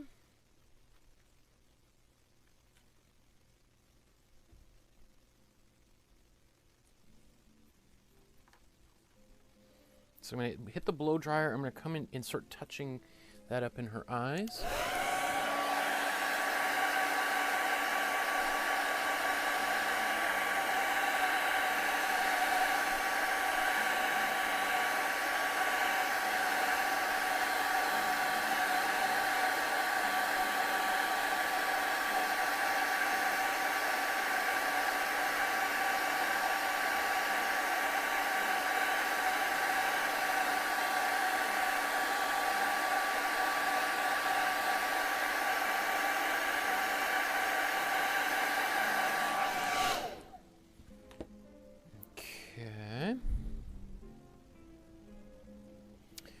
So I'm just going to now take the purple that I had from before, right?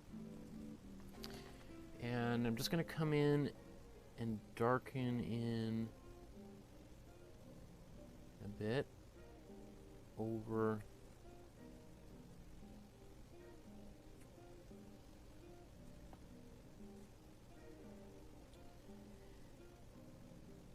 this bright white that I just put down there in the eyes.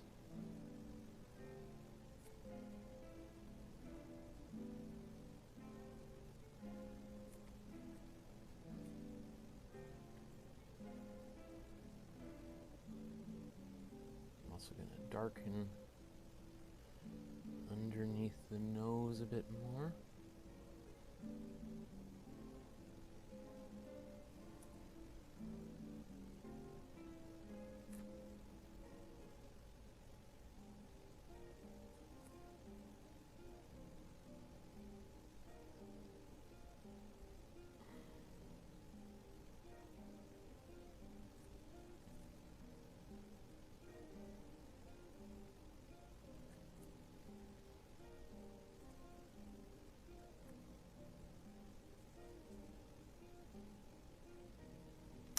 This line there is a bit too heavy, but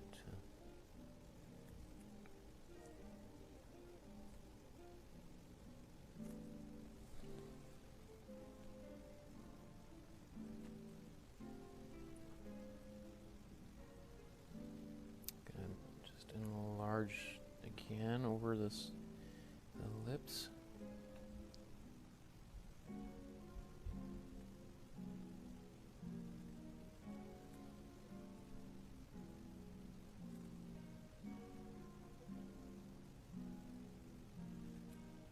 Cool. A little bit darker up in here. It'll come up onto the bottom lip a bit too.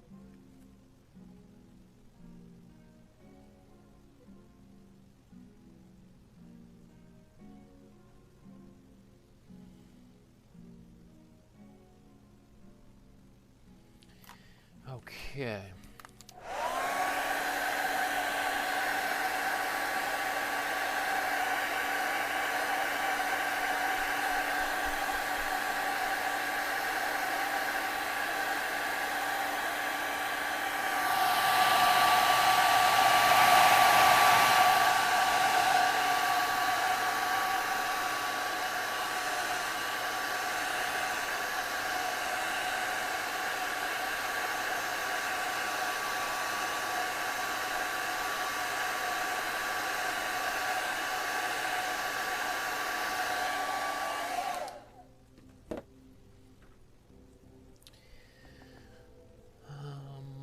I was going to do a bit more on the nose here.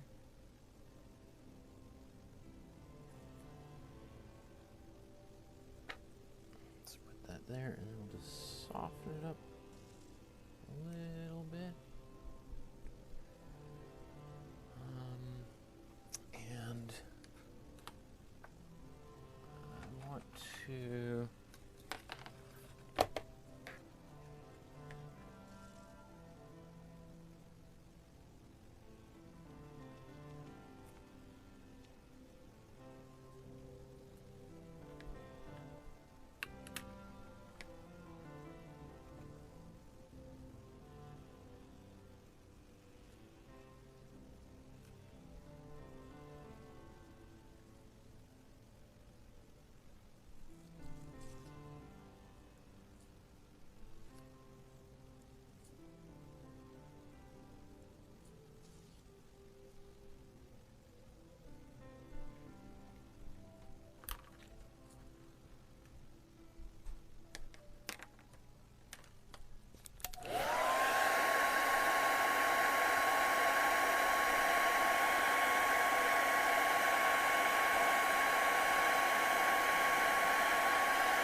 Okay.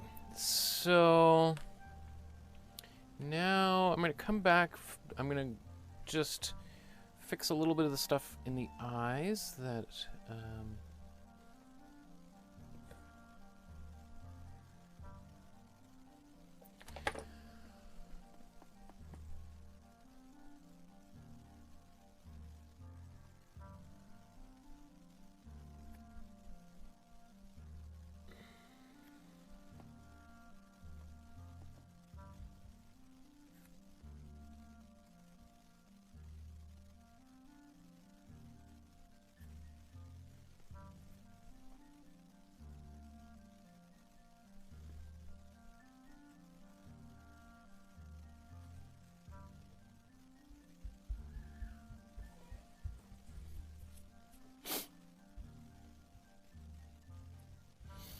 now, as I said right off the beginning, it's unlikely that I was going to create something that looks exactly like her. And I already mentioned I was going to be fine with that. And I am. Especially as we're getting closer to finishing up here. I don't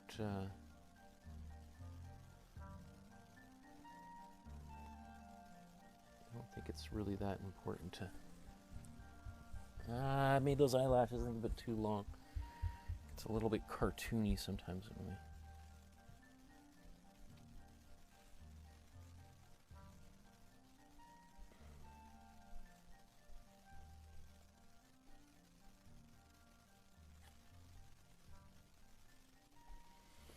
You have too long of eyelashes.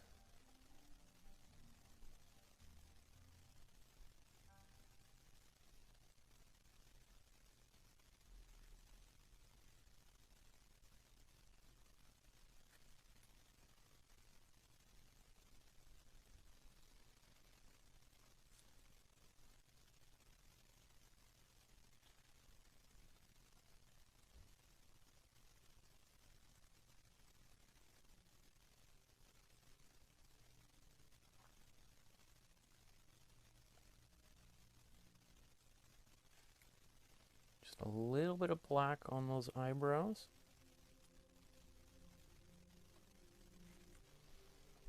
Couple little dabs. You don't want to do too much. Okay. I think just I want to put a little bit of like rouge on her lips. Very subtle amount. So here's my cool red. I'm going to like make a little glaze with that. So I'm going to take some of the slow dry medium. Just put it a little bit by itself there. And then just mix this onto my brush that has a bit of paint on it. Right? So now I can glaze with it. Now let's just see if we just put it, see a little bit over top of there. You can even wipe a bit. Just a little bit of warmth there. In fact, let's put this in a few other places here. Like her cheeks. I guess this is a cool red, magenta, but it's still just gonna give a little bit of redness back in here. It's got a lot of orangey colors and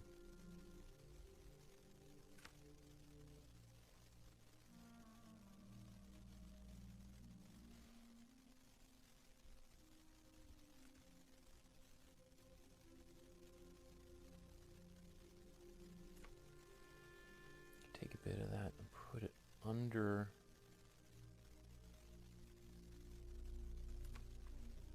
there. And even a little bit under her nose here, because it's kind of a cool. Okay, now I think I'm just about ready to do the hair, and then I was gonna do earrings too. Let's think about that as I go. Maybe I'm going to wash these brushes off real quick.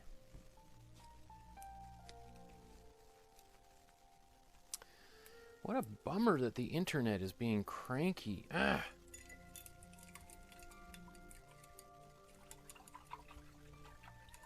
But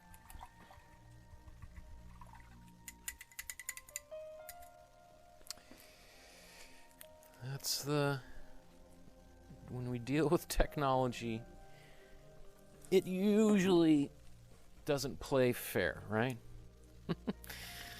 So I just have to kind of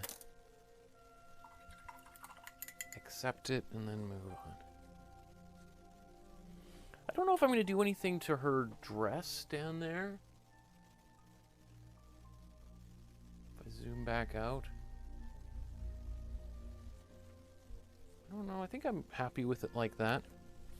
So I'm going to darken her hair, although it's kind of nice like it is right now.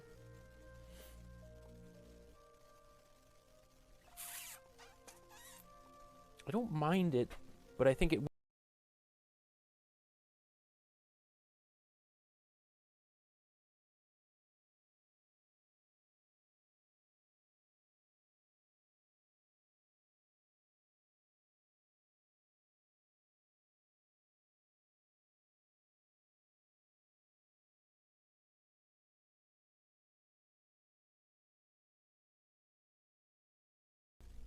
undetailed application of paint here. So let me just...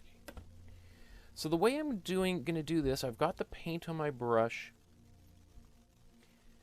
and I've applied it in a few places, but I'm going to try to almost use the paint that's on the surface right now. We won't need much of any other paint at all, hopefully. And I'm going to I'm not going to try to cover everything.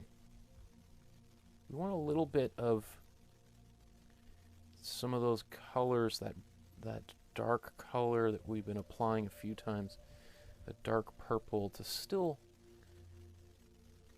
kind of show through a bit.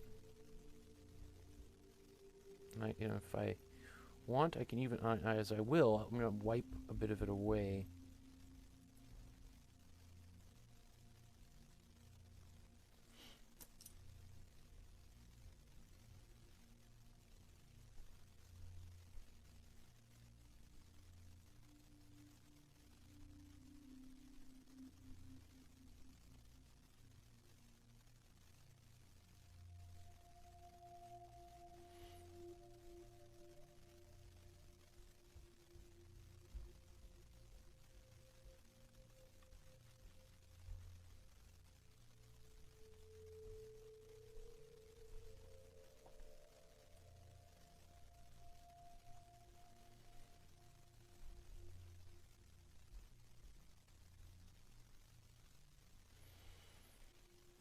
Okay, so just keep in mind that we are running towards the end of the painting, and this is where most of the mistakes happen, right? Where we get so excited about being done that we stop kind of, we take our eye off the painting and just sort of get a little bit lazy, and you drop a painting brush in the middle of the canvas or some crazy thing. Disaster happens, so just want to be a little bit careful at this stage of the process here.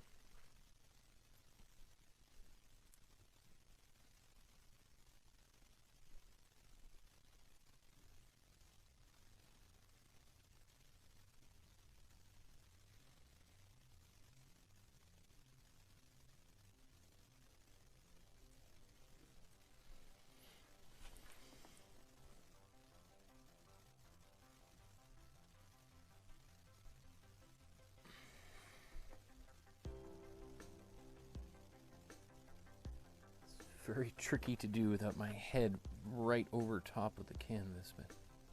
So it probably doesn't show up very well on camera, but what's kind of nice is I've got a little bit of depth in here. So And especially as it dries, I think we'll see a bit more of the color kind of coming back through the painting.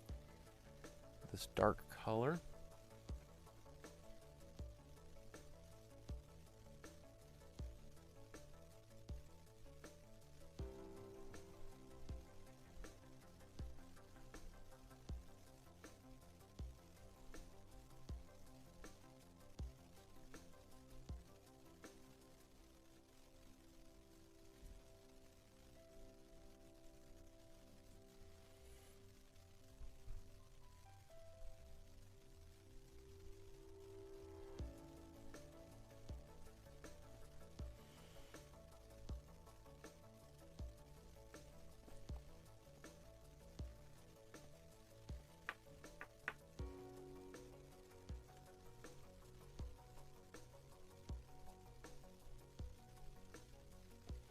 Okay, so I'm just looking at the original photograph, and now I'm just building a little bit more of texture up. And I'm going into the blue a little bit with this dark color. And so some of the blue will show through, which is a good thing, because we would expect that to happen with hair, right?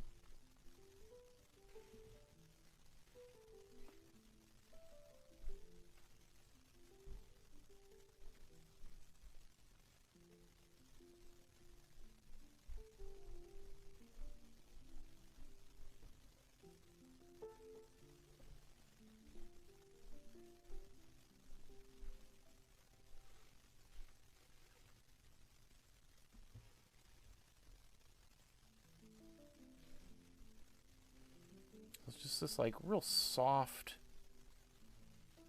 right now, or like it just kind of fuzzes this out, which also kind of looks like a little bit of that out of focus, you know, shallow depth of field look, you know, in photography. So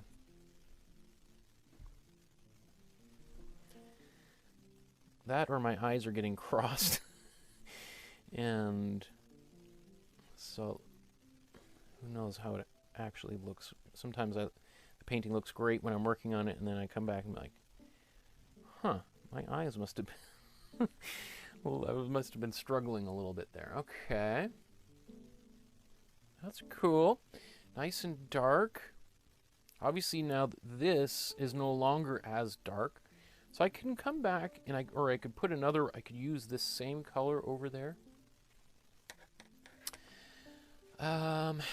And those earrings, I want to tackle that. Oh, I want it to be done by now, but do I want to do the earrings then? Earrings are playful, aren't they?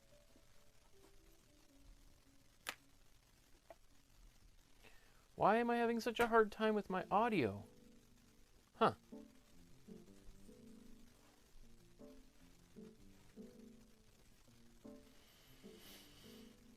Okay, I'm not sure what's going on with my technology, but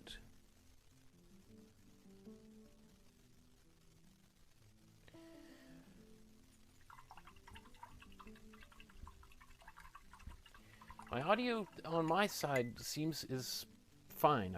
So I'm not sure what's going on here. My apologies to everybody who's having a difficult time tuning in. Do I want to do those earrings or not? Let me see. I'm going to blow dry this and think about it.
Because what have I just done there?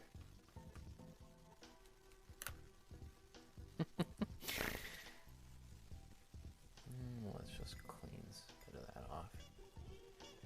Just taking the water right out of the...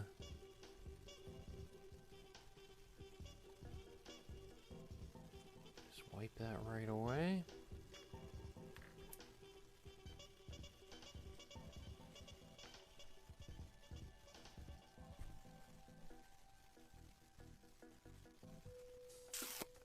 So we got like red, yellow, and blue. So I'm gonna need some more cool blue.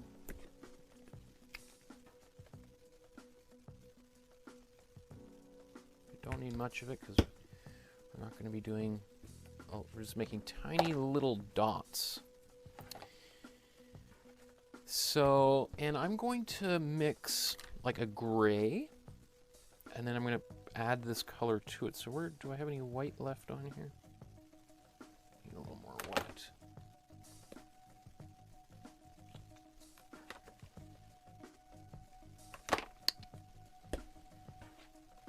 So take some black, take some white. We got a gray.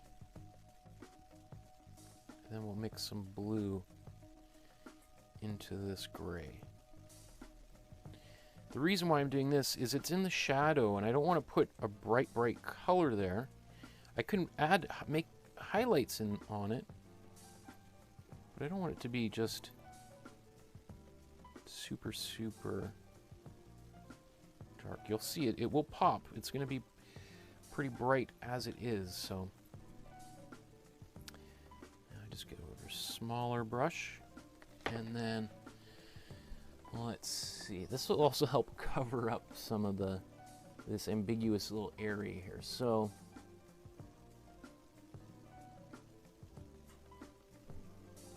it's a bit of a wave pattern, I guess.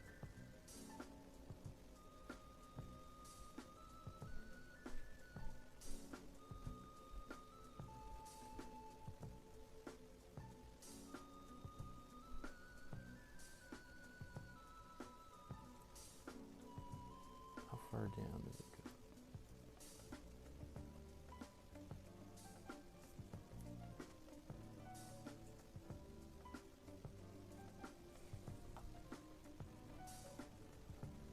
Right, so I know it's dark right now. Let's how about I'll zoom in.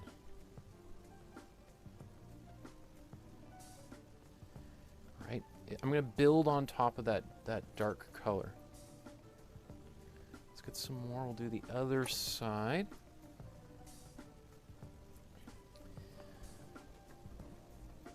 And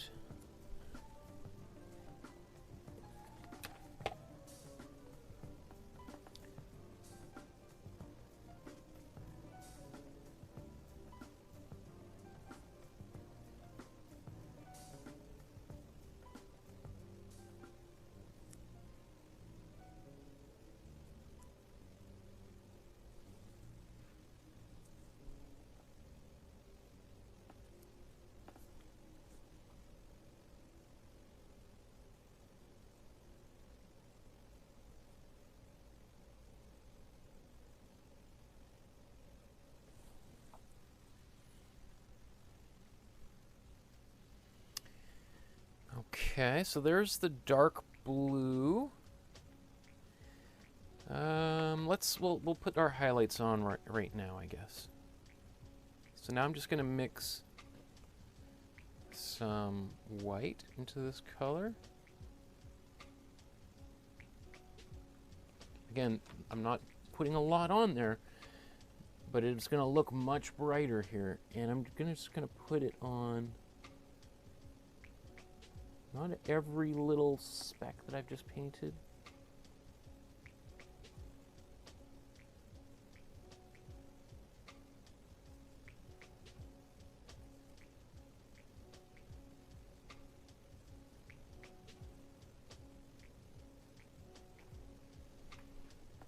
Let's do the same over here.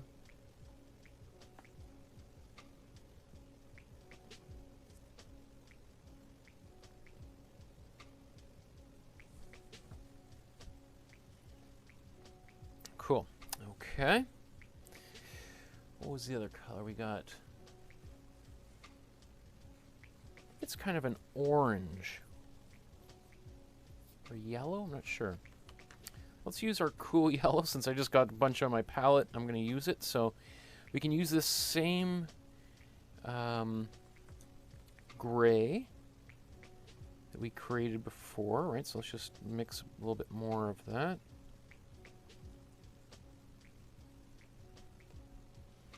Let's bring it over here, add some yellow to it.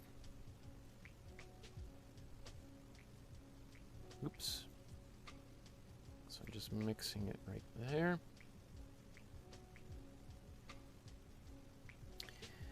I'll set that aside, wash my brush.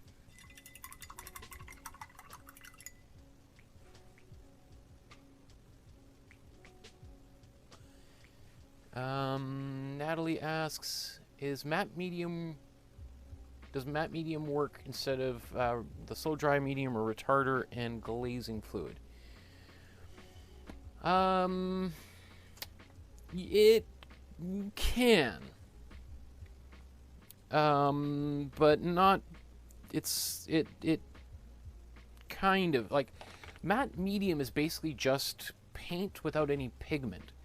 So it doesn't slow the drying process down in any way. If you add enough, it kind of thins it a little bit, but it's not going to. It's not maybe the best for glazing. Like, again, I think it can work, but it's probably not the most effective. So that's a little bit, this is actually a bit bright, so I'm going to darken it.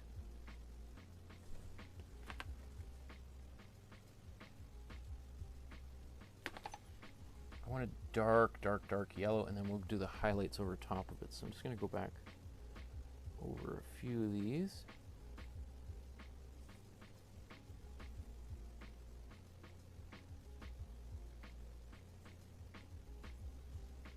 A little too dark. There we kind of.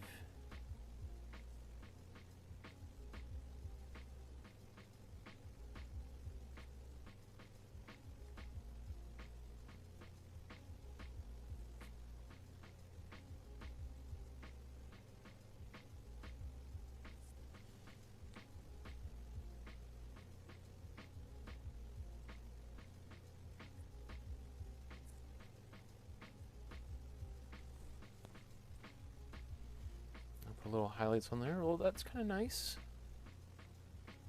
as it is, because it's supposed to be in shadow, right? So it's not supposed to take all of our attention.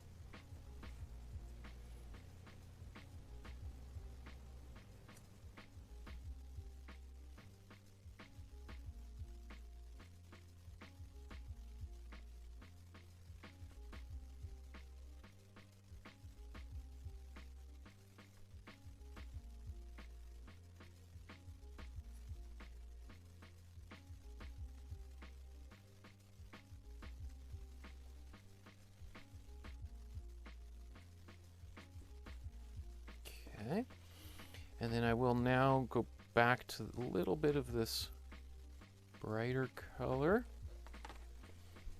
Just a few pops.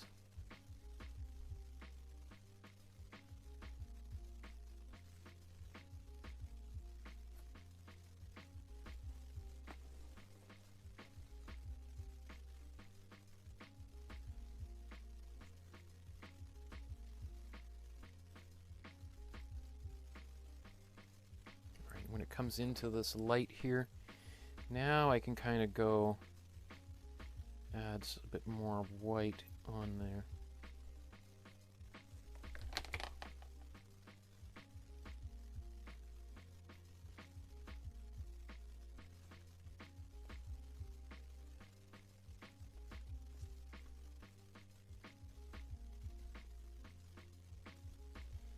You know, I might put a little bit of a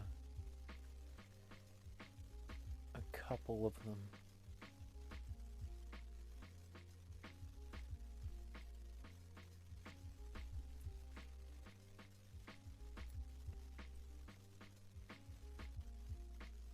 You see how that one just feels almost too bright in the shadow? So let's just, I think that needs to dry and then I'll fix it. I'll get rid of it. But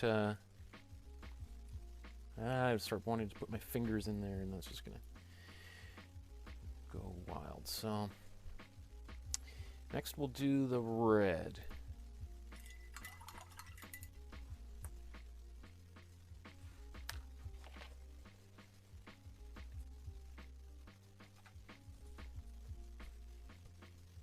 Red.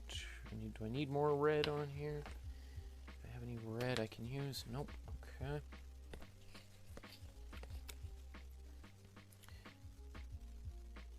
A little bit of warm red. And the gray again.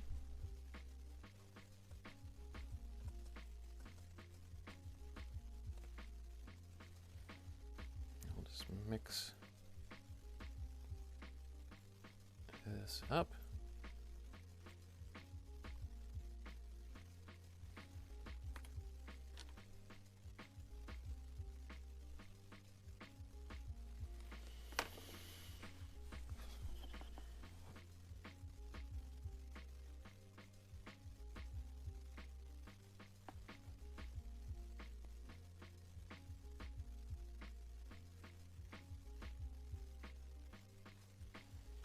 It's pretty dark and it kind of disappears into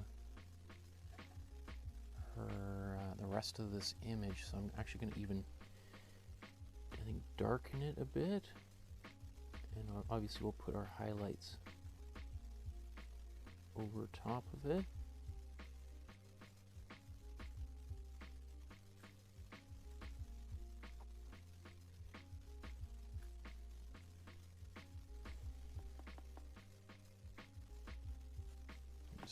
Gonna hide it a little bit with this color I've got there. That kind of solves that problem.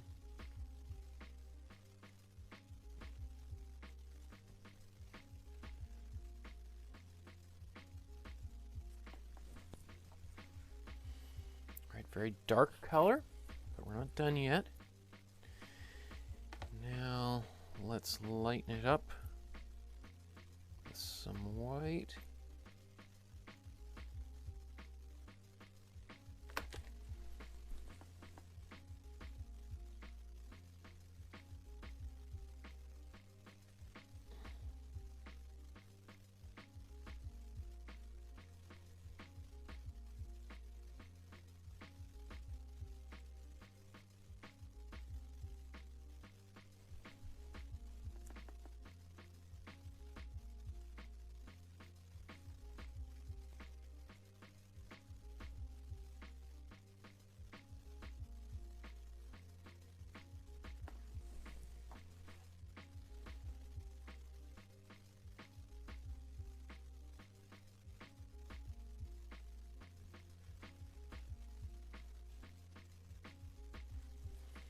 Okay, let's just take a look overall how that looks.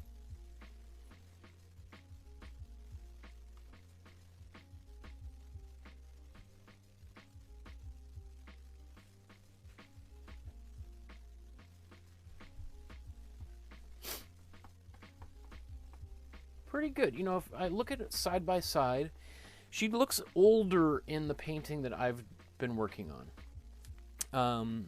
And I think it's because, especially right around here, I cut in a little bit close. You know, when you're younger, you got a little bit of that baby fat there that kind of makes your face a little bit rounder. As we age, our faces tend to get thinner. So I think that area here could have been just a little bit wider. Her eyes are she's kind of squinting as she looks into the sun, whereas right now her eyes are a little bit open. I could very carefully add just a little bit more of this purple, if I got any that's left here. I could darken them just a little bit.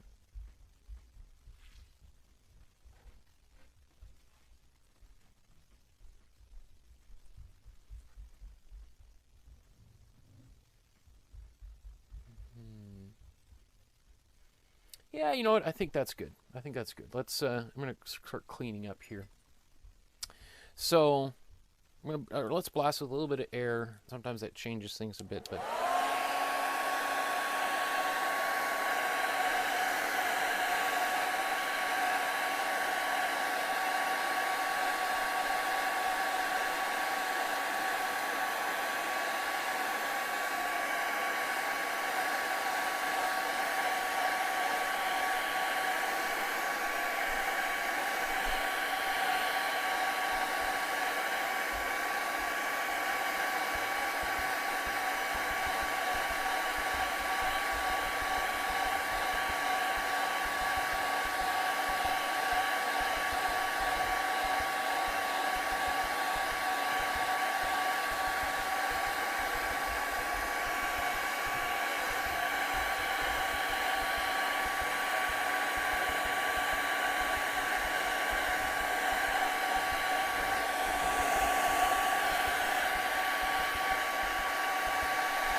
I was like, there's a little thing there that's driving me crazy, so I start scratching at it, and I just make it a little bit worse. Okay, let me see if I can add a little bit of this.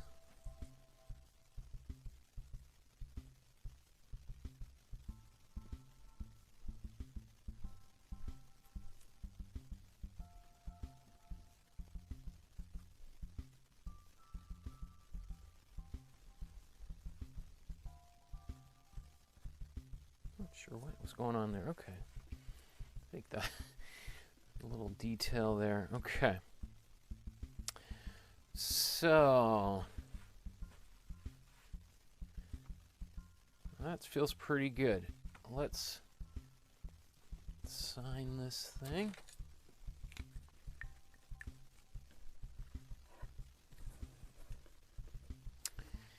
You put down your name. I'll put down mine. Upload yours version to the Facebook group. I would love to see it. What's today? February 11th, 2021.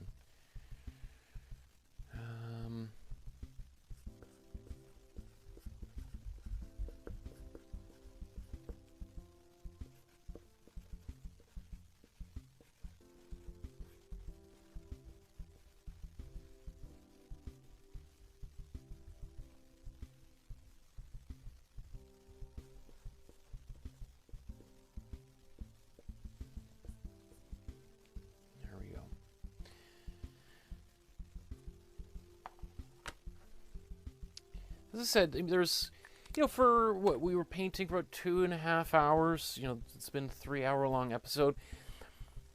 Yeah, there's just some stuff that I can't do. I can't really bring this to really, really refine it. But for a kind of a painting that we're going this fast, I'm pretty happy with it. Again, if we look here, she's definitely a little bit older.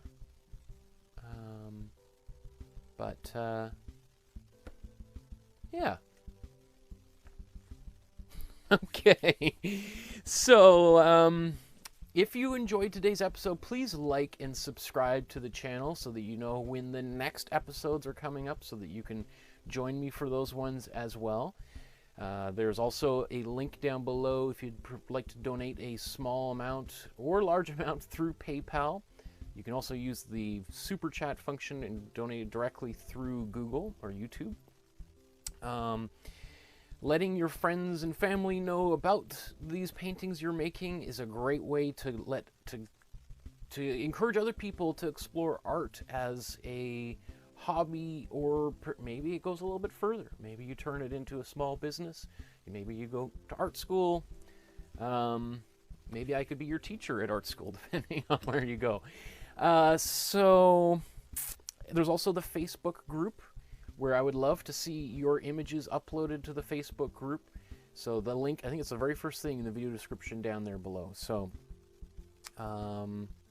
yeah, very cool. I'm happy with that. So we'll see you on Tuesday of next week. If you decide to join me for our master study class, we're going to be looking at another fantastic artist, another artist that is among one of my favorites. So please stay tuned for that. And is there anything else I wanted to say? There's always a few things after I sign off, like, oh, I wish I had said that, but that's great.